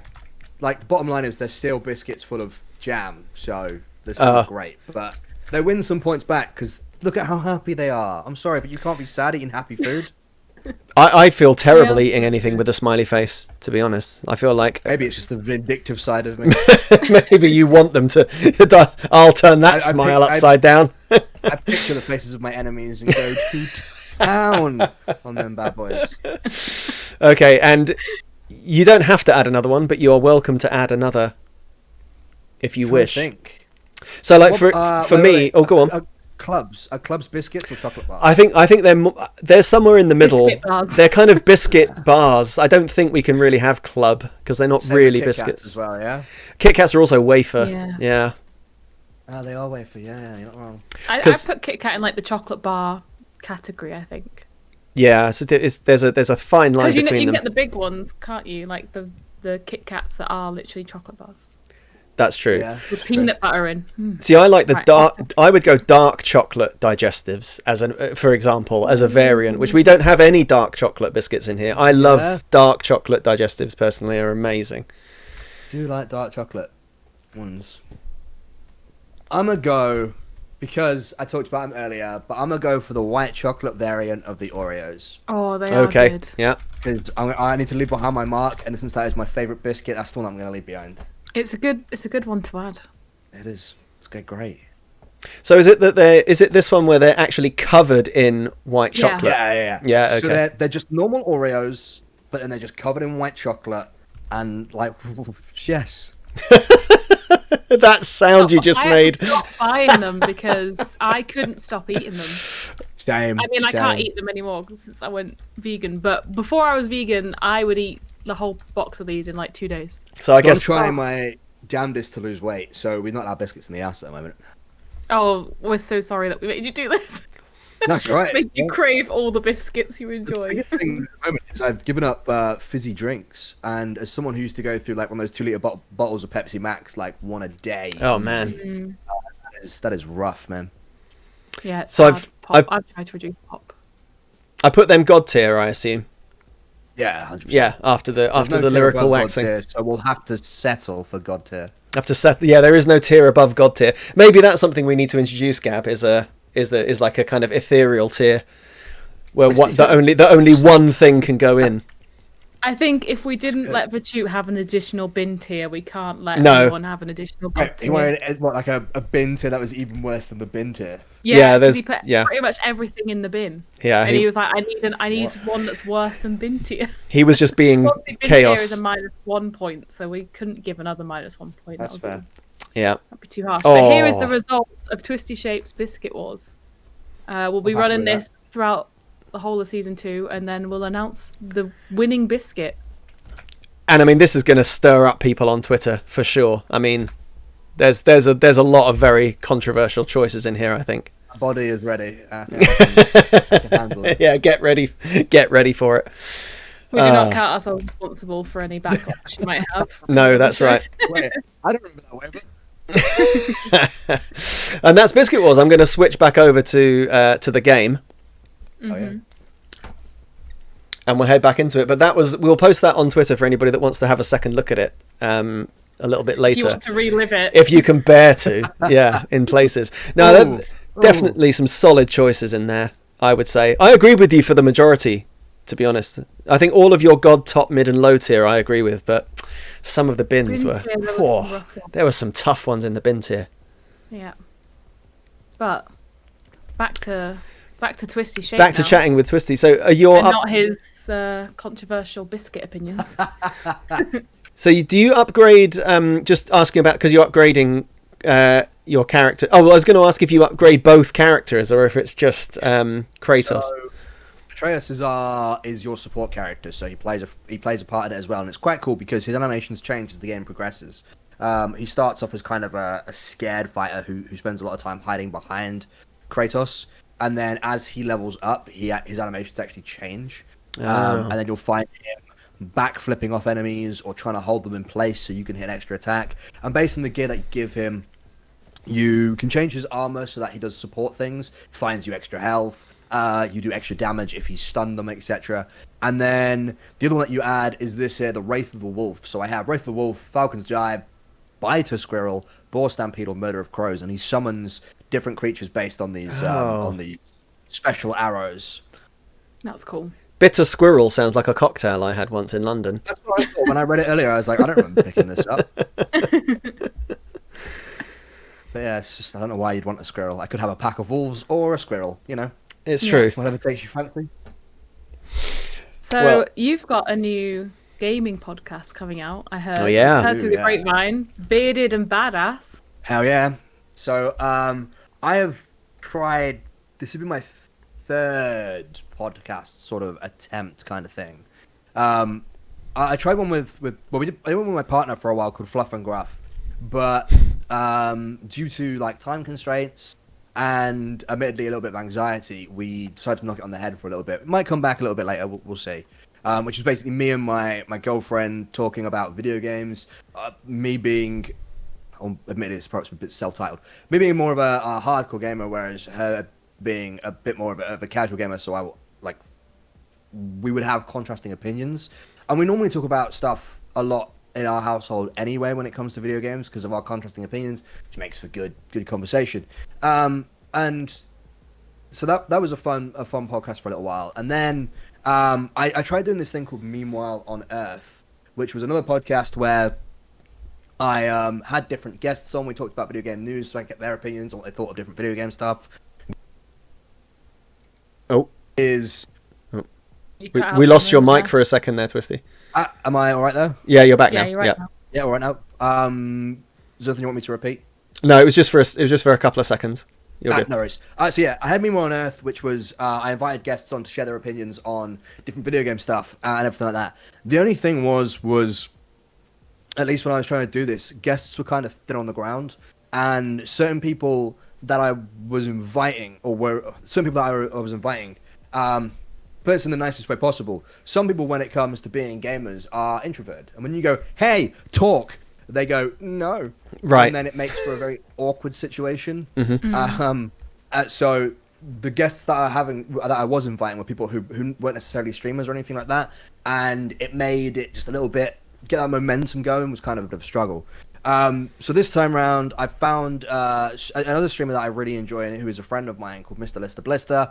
He streams on Twitch as well, and he jumped into the Discord one day, and it was me, Chris Yums, who's one of my mods, and Mr. Lister Blister. We were just talking about games, and like straight away we had semi-contrasting opinions and semi-agreeable opinions, and it made for just generally kind of a good conversation. I was like, man, this is a very casual and easy conversation to have with this guy who's clearly read up on what he's talking about. So why not? And originally I was going to call it Bearded, Balding, and Badass, because he's a bald gentleman, but we've both got beards. And I was like, do you know what? That's just not as fun as Bearded and Badass, a gaming podcast. So that's what I ended up going with in the end. I did all the artwork for it.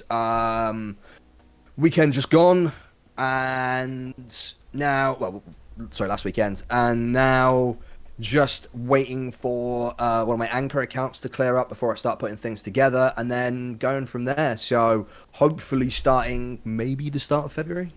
Awesome. Amazing. Where will that go? So is that Spotify? And it will be on Spotify, it will be on iTunes, and all other good podcast places. I may even put it on my YouTube as well, just for the crack. Fantastic. Awesome. Well, we'll link that in our YouTube once you get going. We'll put it in the YouTube description. So if anyone's watching this later on, if it's started yet, it will be in the description for you to follow. Thank you. It sounds good. Yeah, that's going to be good. So what's is it still 3 of you, or is it going to just be 2 of you now? Just going to be the 2 of us. We may have a guest on every now and again. At the moment, the basic thing was we want to just have a conversation about video games. Mm-hmm. And that's literally it. And will you theme it around like sort of upcoming things, or will it be things you've been playing, or it will be a mixture of things that are currently, relevant in the gaming sphere, and things that are maybe in past and stuff, depending on how busy the gaming sphere is at the time. That seems fair. That sounds like it's going to be good. I like that. Because you do a lot of you like watch the award shows, don't you? And when games are I can't remember the most recent one that the Game Awards show was Game Awards. That's it. Yeah. You do a lot of that on your Twitch, don't you? Yeah, I love video games, and I try and keep up on the latest news and gossip going on in them. So I regularly do stuff like every week we watch trailers and this includes movies as well. So one of my stream things is that I am just a massive nerd.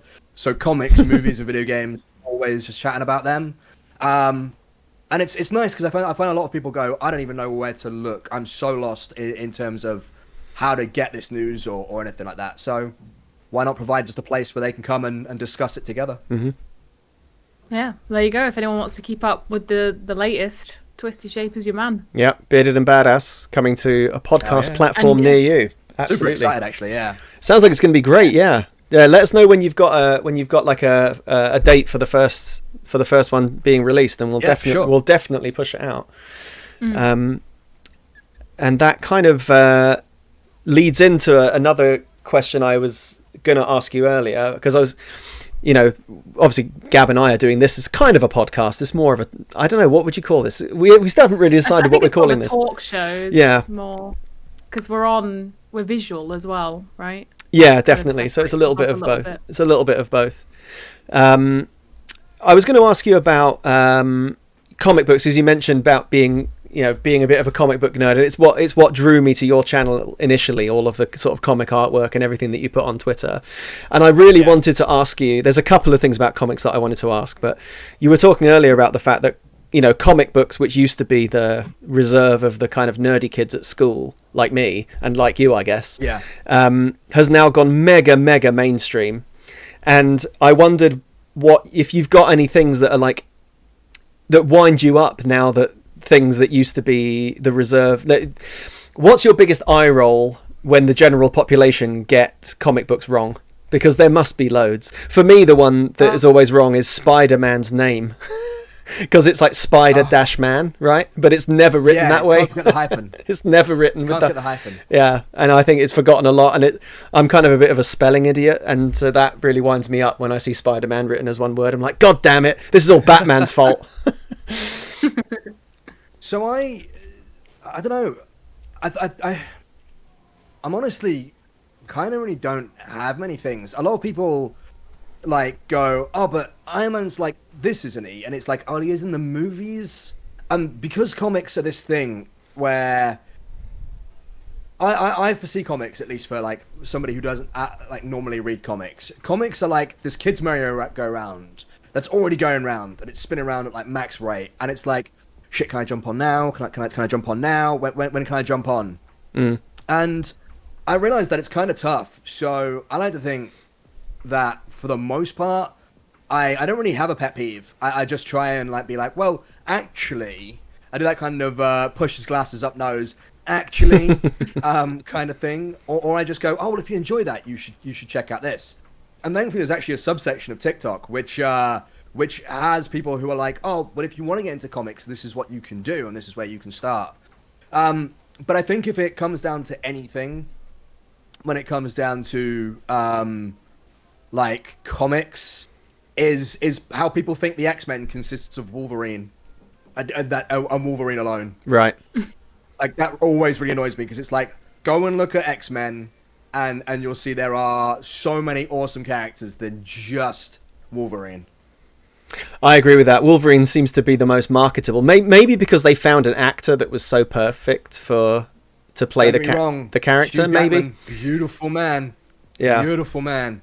But yeah, it is one of my pet peeves. I always like Gambit. To be honest, Gambit was always. Gambit's cool. I'm kind of gutted they cancelled the Gambit film. Yeah, I remember hearing that there was going to be a movie for Gambit, and I got really excited, and then it never happened. And I agree with you. Tatum. Oh, was it? Oh, was it? Oh, I didn't know that. Tatum as Gambit. Oh, I didn't know that. But I do like Channing Tatum. For the most part. Go on, Gab. I like his some questionable films. I didn't like his appearance in the Kingsman Golden Circle. I thought it was that was weird. That was I haven't seen that one. But... Yeah. I only saw the first one. I've heard that. Right. Yeah. I think the first one's better. Because they try they do that standard thing that all sequels do. They look at what was so successful about the first one, and then they ramp that up to 3,000% in the second one, and it's too much.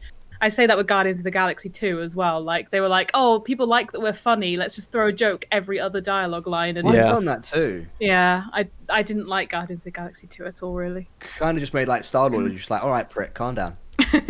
We get it. You want to be funny. We get it. Yeah. So considering how many X-Men there are, if you could choose an X-Man, or I don't know whether, I guess they're all just called X-Men, right? Even though they're not all men. Yeah. So. Which one would you say would make a good breakout solo film? Like if they decided to go Origins, like they did with Wolverine. Origins. So he's already got like a TV show, but I would really like to see them go so they did New Mutants, right? Which was like this kind of horror-esque thing that they didn't really have the balls to actually turn into a horror film. But I would love to see a film for Legion. I don't know much about that character. So he's quite a messed up character as stories go, and I think it would be really nice to maybe keep like a lot of the maybe more adult things that Logan managed to pull together from X-Men. I love Logan. Yeah, Logan was really good. And then purely because I would like to see it for my own. It would make an awful film, but I think it would be really cool. He's not really an X-Men, but he's based sort of. He's kinda. Is a guy called Penance, who I think would be really cool to see a character, or at least a TV show based on him. Okay, that's another character. Yeah, that's another one I don't know too. So, we're not up to scratch with comics. So Penance is in the Civil War comic. Basically, how the entire Civil War begins. Nothing like the film. Basically, there's a set of characters called I think the New Mutants. They're called who are basically going around making a live action TV show where they're saving people and being superheroes. Anyway, they start a fight with these wannabe mutants who are bad guys, and the guy called Speedball, I think his name is, basically blows up a 50-mile wide area and kills hundreds of kids and families and everything like that, because it's like a suburban area. And he survives it, and he hates what he did, and is like overcome with guilt and everything like that. So he has a suit made that is filled with 1,000 spikes, so that every time he does anything, it hurts him.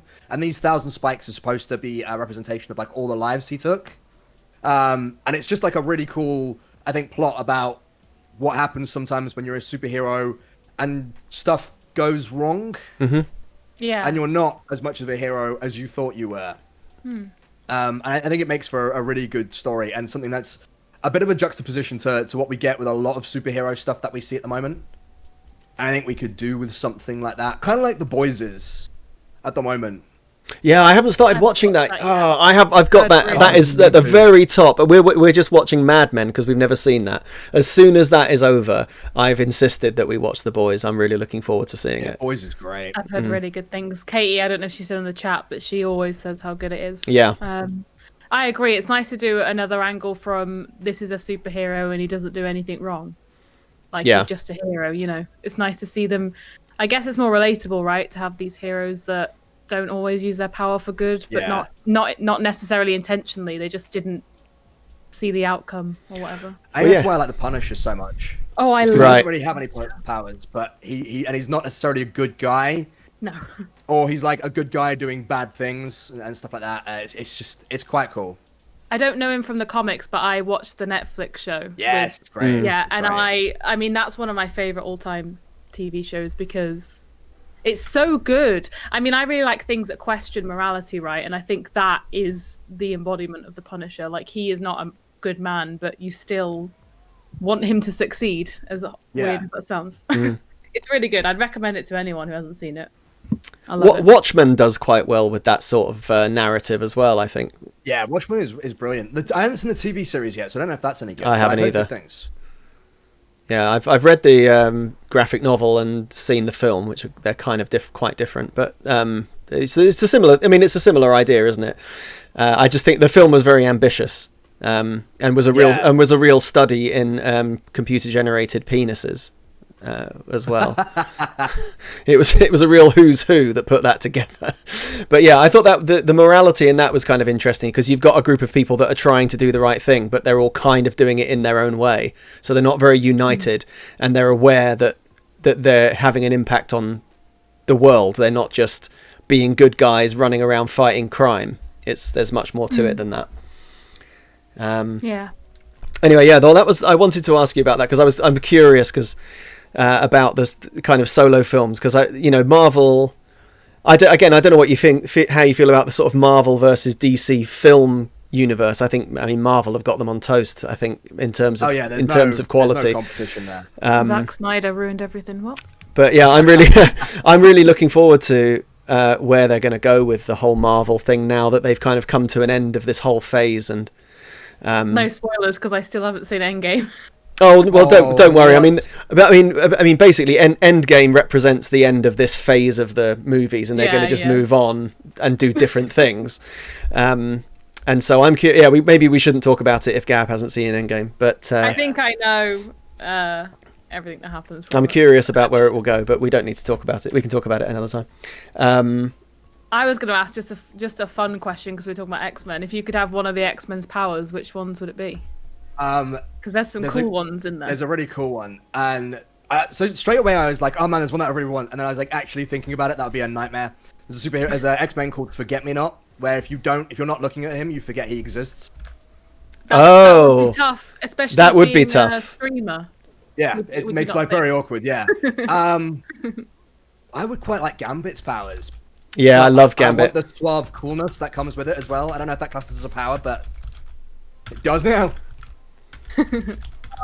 No, I would like Nightcrawler's teleportation powers, but without the blue. It's another good one. What about you, Mike? Whose powers would I have? Yeah. Well, so I actually, Twisty could probably help me with my answer to this one, because I'm not sure what if I could have one wish. And I couldn't do like infinite wishes, infinite money. You had to choose something that was kind of grounded in reality. Mine would be to be able to speak every language in the world. So I think if there's a character's called Binary. Binary. Is it Binary? I can't remember their name. Let me fact check. That can speak all languages. I think they're called Binary, but I might be wrong. And people are like, oh, they're the most useless X-Men.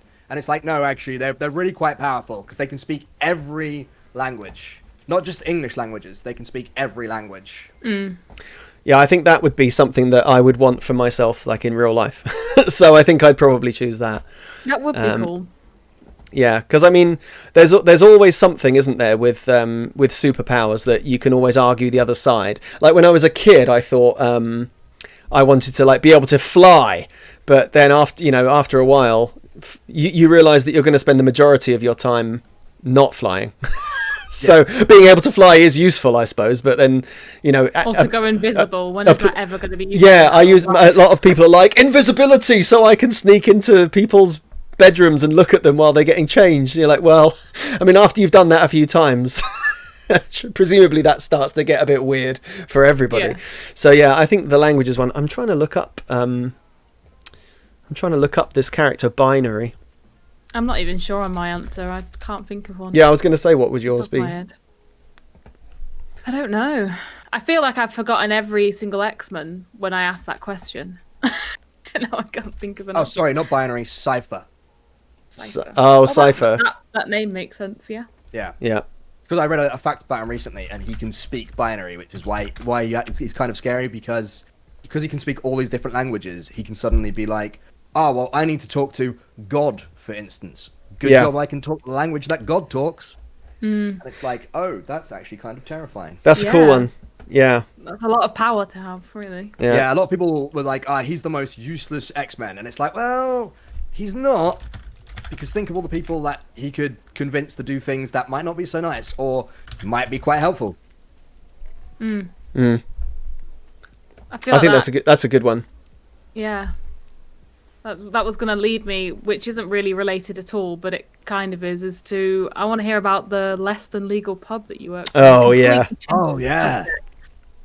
So when I was in, I obviously won't be naming the pub because I can't, but when I worked in Middlesbrough, where I went for university, I had finished university, all done, and I kind of wanted to hang out in the same town because I had a girlfriend, I had mates, etc.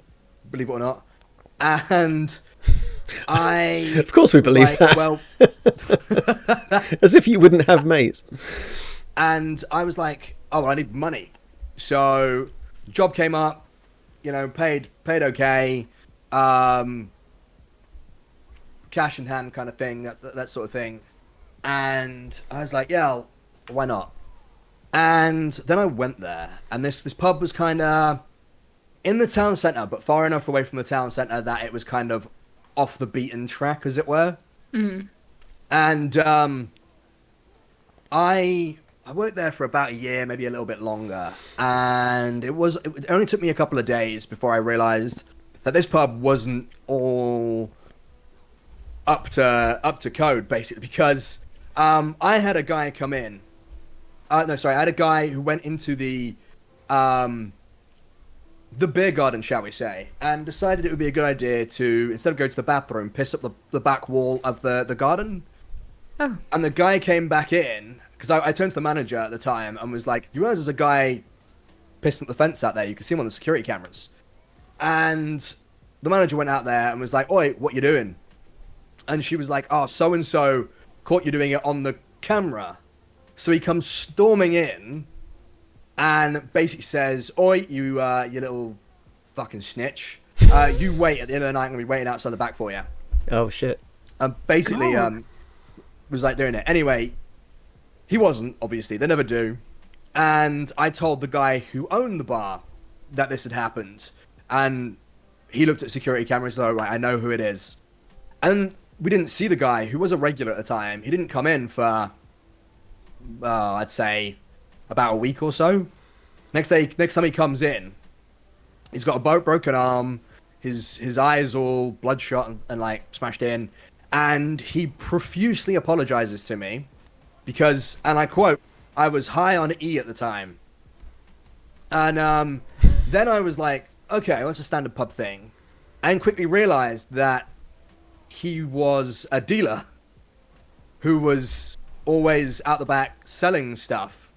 And then I found out that the guy who owned it ran boxing matches that weren't necessarily, they weren't pay-per-view or anything, shall we say. But he made a lot of money from them. Sky Sports were not to be found. Oh yeah, definitely not. Oh my god. Jesus. Then, so this kind of escalated a little bit because one time, we were all sat there, he was in there drinking with his mates, and a guy runs in with a 2x4 plank of wood and nails this guy up the back of the head while he stood at the bar. And everybody then takes up after him. And the guy who owns the bar, this guy jumps into a taxi, the guy who owns the bar sort of goes straight after him, jumps in the taxi with him, and then you see the taxi driver jumping out, he's effing and blinded and giving it all that. And it turns out this guy who jumped in the back of the cab proceeded to beat the shit out of him and disappear behind the back of the pub with him and everything like that. And this wasn't like a one-off. This was like a regular occurrence. Oh my god. You worked there for a year. Yeah, we were there for a year. They took care of me really well. Oh, well. Thank God. Well, I'm sure you Jesus. had like a mobster's protection. Yeah. Yes, it was... Sounds like you were in Sopranos.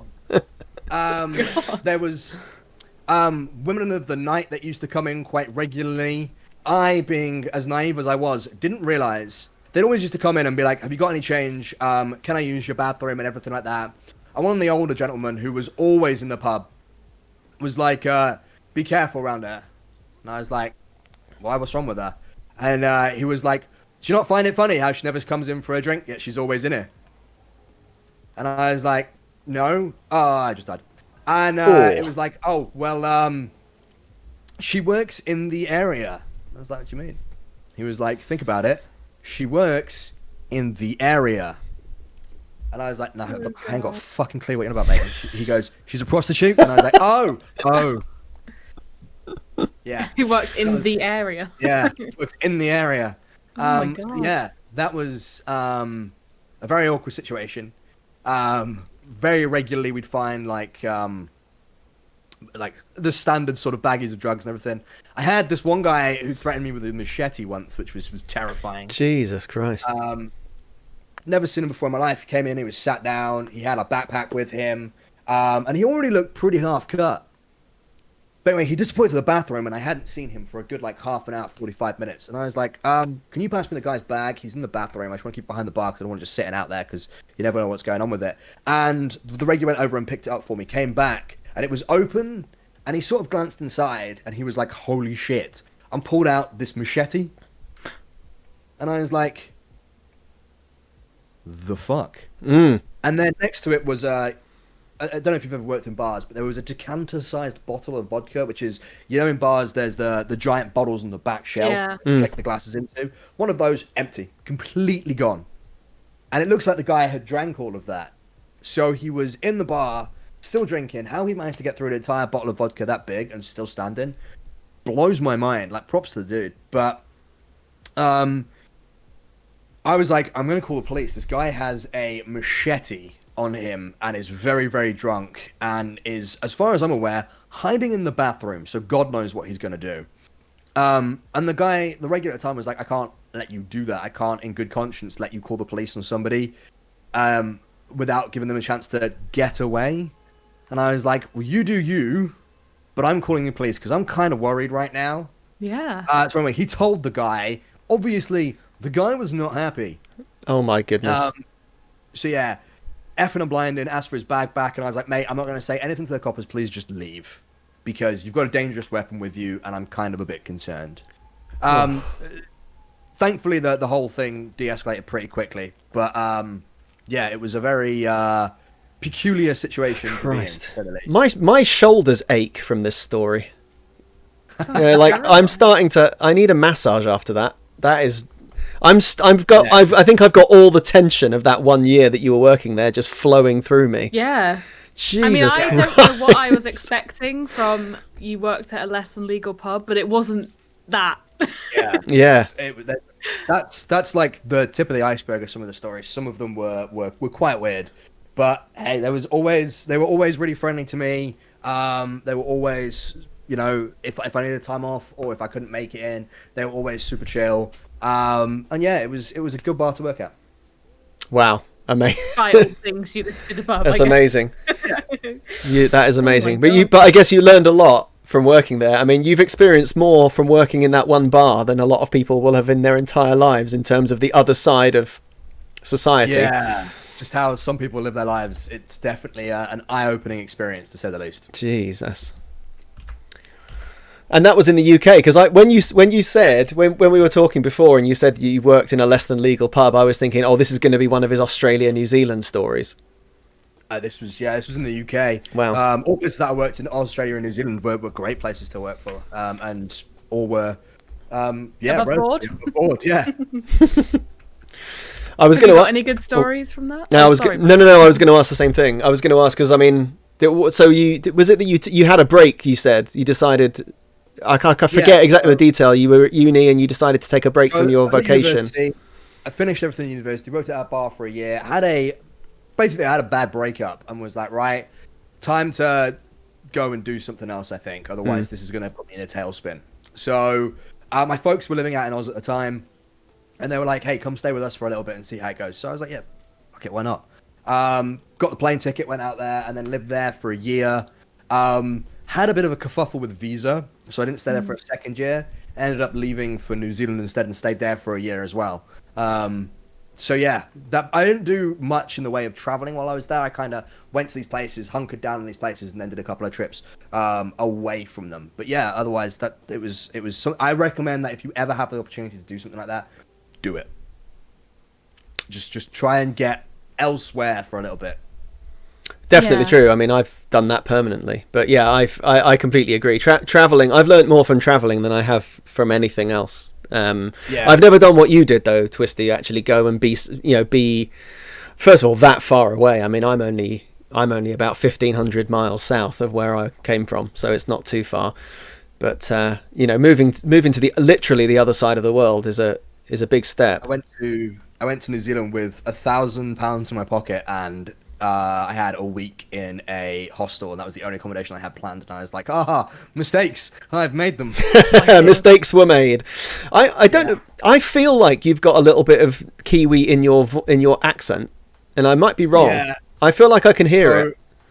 Whenever I drink with somebody, I simulate their accent just by accident. It's something that happens when I'm having a drink. The accent accident. I know it. I will start copying their accent. And I think it's because I'm trying to make them feel more comfortable with talking to me. I don't know what it is, but I do it.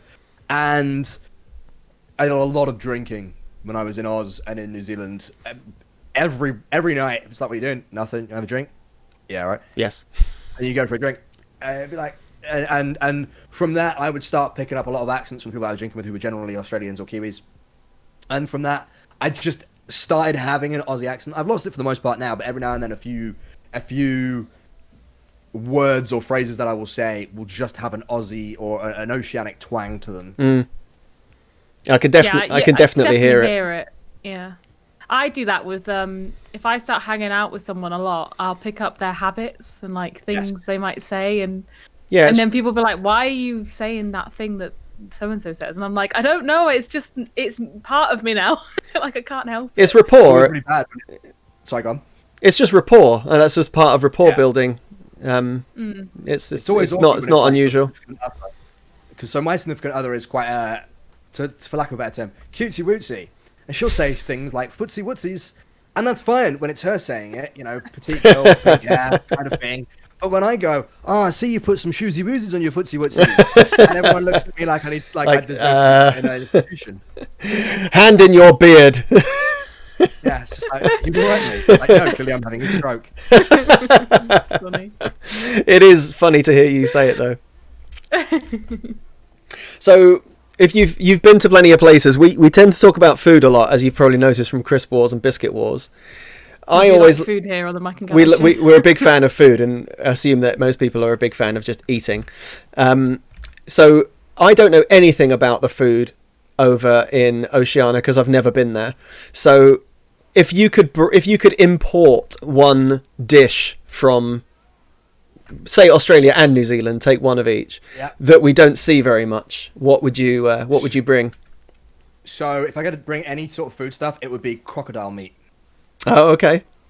Crocodile meat is really, really tasty. It's like the bridgeway between beef and fish. And it's generally better to farm than or healthier to farm than cattle. Yeah. Kangaroo is too, I think. Kangaroo is really, really good, but the only problem with kangaroo is if you don't cook it right, it's tough as boots. Tough, yeah.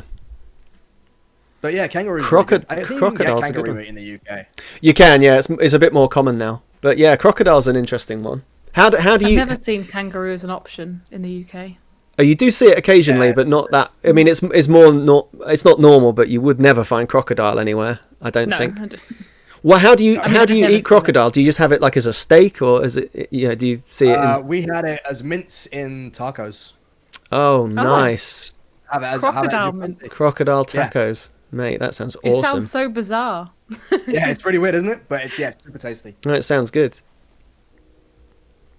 That's an interesting any one. crisps or biscuits that they have in Australia that they have over here?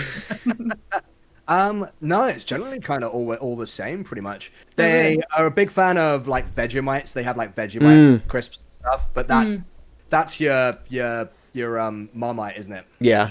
Yeah. What's it? What Twiglets? That's what we have, isn't it? Yeah. Yeah, I think they insist that it's different, but it's not. No. It's yeast extract, isn't it?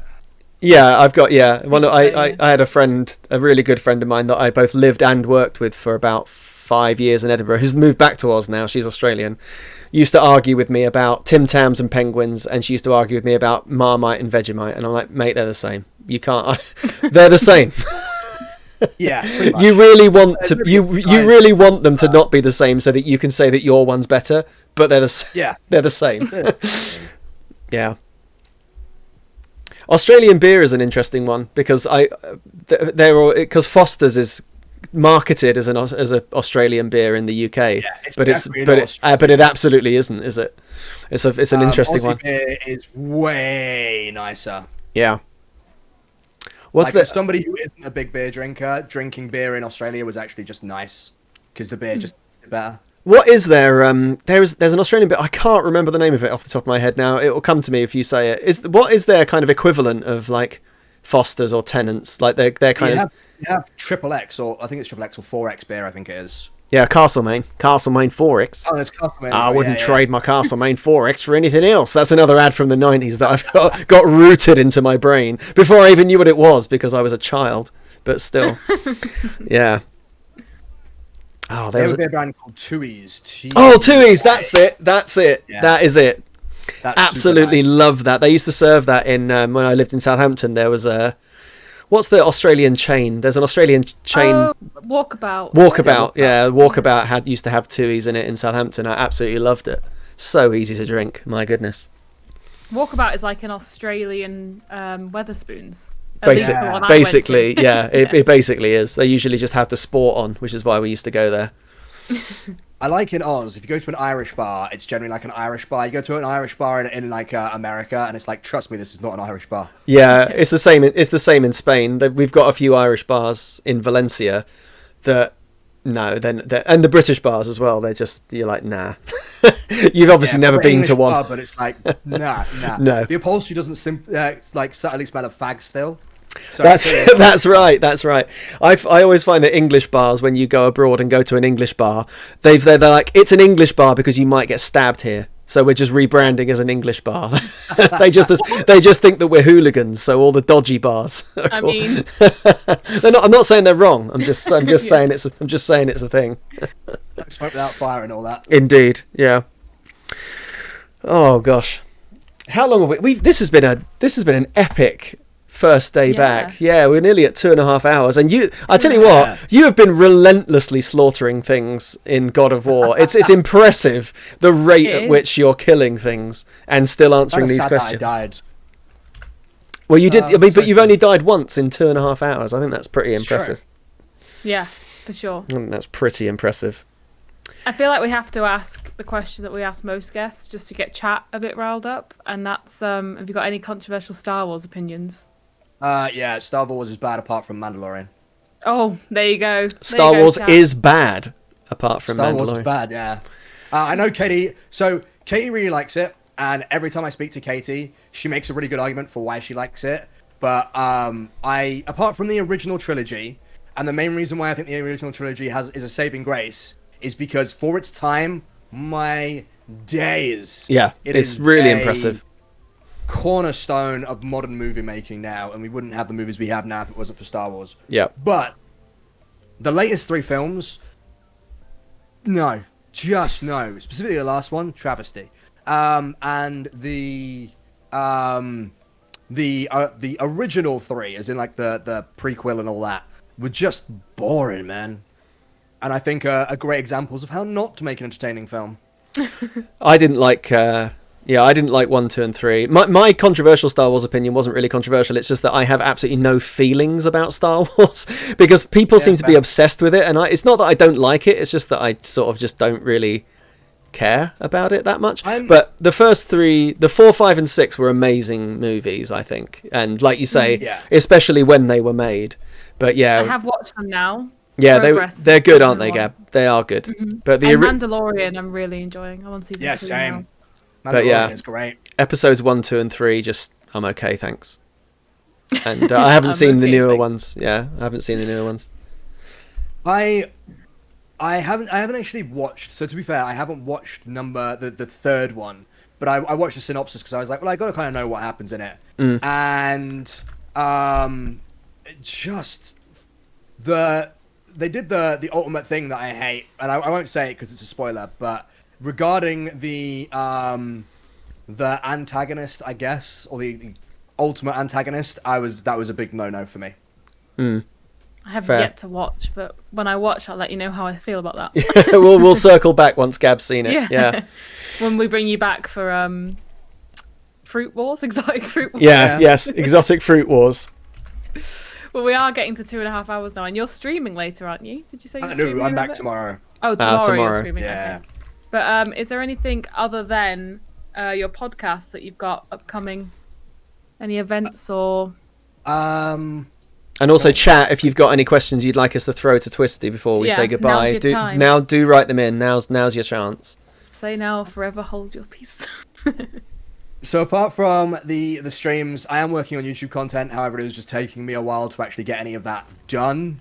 I've got a bunch of charity stuff planned this year. Every year we obviously do our Halloween stream, which is 24 hours of horror games. But this year we're wanting to step it up, so we do an event every quarter. And I'm currently working on an Easter event. So once I've got more ideas of what we're going to do, watch the space. Brilliant. Do let us know. That's it. And what are you streaming tomorrow? Is it The Witcher? Tomorrow we're playing some Witcher. We just started our Witcher playthrough. We're like 3 episodes in now. And so yeah, that's our main game. And then on Fridays we do Fuck My Life Fridays, which is from Software Games.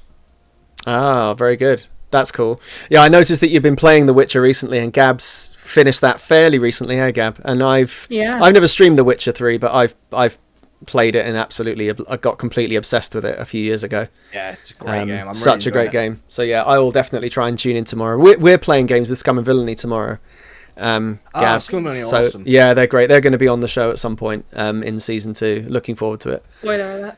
But spoiler alert, yeah. But we're playing 7 Days to Die with them tomorrow, so that'll be good. Yes. Never could get into that game. Tried, never could. I think you definitely have to play with a bunch of other people and accept that you're spending most of your time just kind of dicking about. It's very slow, and if you're in the mood for it, which on Sundays I tend to do just like chill streams, so it's perfect for that. Because are you streaming it? Are you?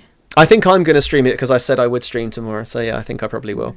Cool. Kenji said, "Oh, go on. Oh no, go on. What is your favourite drink and why is it Pepsi Max?" I don't know. I love Pepsi Max. I think Pepsi Max is superior to Coke. I know that's probably a joke, but actually Pepsi Max is legit my favorite drink. I think Pepsi is like sweeter in a way than Coke. Yeah. That must be hurting you at the moment, Twisty, with not having any fizzy drinks in the house. Oh, dude, it kills me. Yeah. Thankfully, I can still. Well, I can't really have alcohol because I'm normally a bit of a whiskey drinker, but yeah, I can't really have any of that right now either. Man, what even is life? Yeah, I know, right? Yeah. So, but when you go to the pub and you say, "Can I have a Jack and Coke?" and they're like, "Is Pepsi okay?" You're like, "Is it okay? Like, it's my favorite drink." Well, not pay double. Yeah. I'll pay extra. Origin says, when will Twisty buy me a $3,000 PC? There was no answer to that one. There's no answer. Maniacal laughter. Then that's about it. so sorry, Origin. It doesn't sound like you're going to get one anytime soon. Cool. It doesn't seem like we've got any more questions, so I suppose this is a good place to wrap up. So yeah, I'll pop the details of Twisty into the chat one last time. If you're watching this on YouTube in the future, all those details will be below in the description box, along with mine and Mike's too. So you're back tomorrow, Twisty. Do you know what time? It'll be at 3 p.m. GMT. There you go. So you can catch Twisty with Witcher 3 tomorrow, 3 p.m. GMT. Mike's on tomorrow at 1 p.m. Is it? I can't remember what I said. Yeah, sometime in early afternoon for a couple of hours. Yeah, with some 7 Days to Die. I'll do you a little shout out. There you go. Thanks. I'm back on Monday at 7:30 p.m. GMT with The Last of Us Part 2. So that's exciting. Yeah, it's going to be good. And the Mike and Gabby Show as a whole, are we going to announce what guests on next week? Go on, Gab. Yeah, okay. Do it. Mike and Gabby Show, episode 10 is next Friday at 4 p.m. GMT with, drumroll please, Glitchcraft. Glitchcraft. Going to be our next Awesome. guest. Can't wait for Glitch. If you want to get to know Glitchcraft, we're on next week, 4 p.m. GMT on Friday though, not Saturday. And Twisty, thanks for coming on. Thank you, Twisty. Thank you so much for inviting me. I hugely appreciate it. It's been so good. We usually go to an outro, but I think you're just having so much fun hacking and slashing. I think we'll probably just call it. Well, maybe we'll just say goodbye there. I think that's fine. That works for you, Gab? Yeah. We'll just find someone to rate.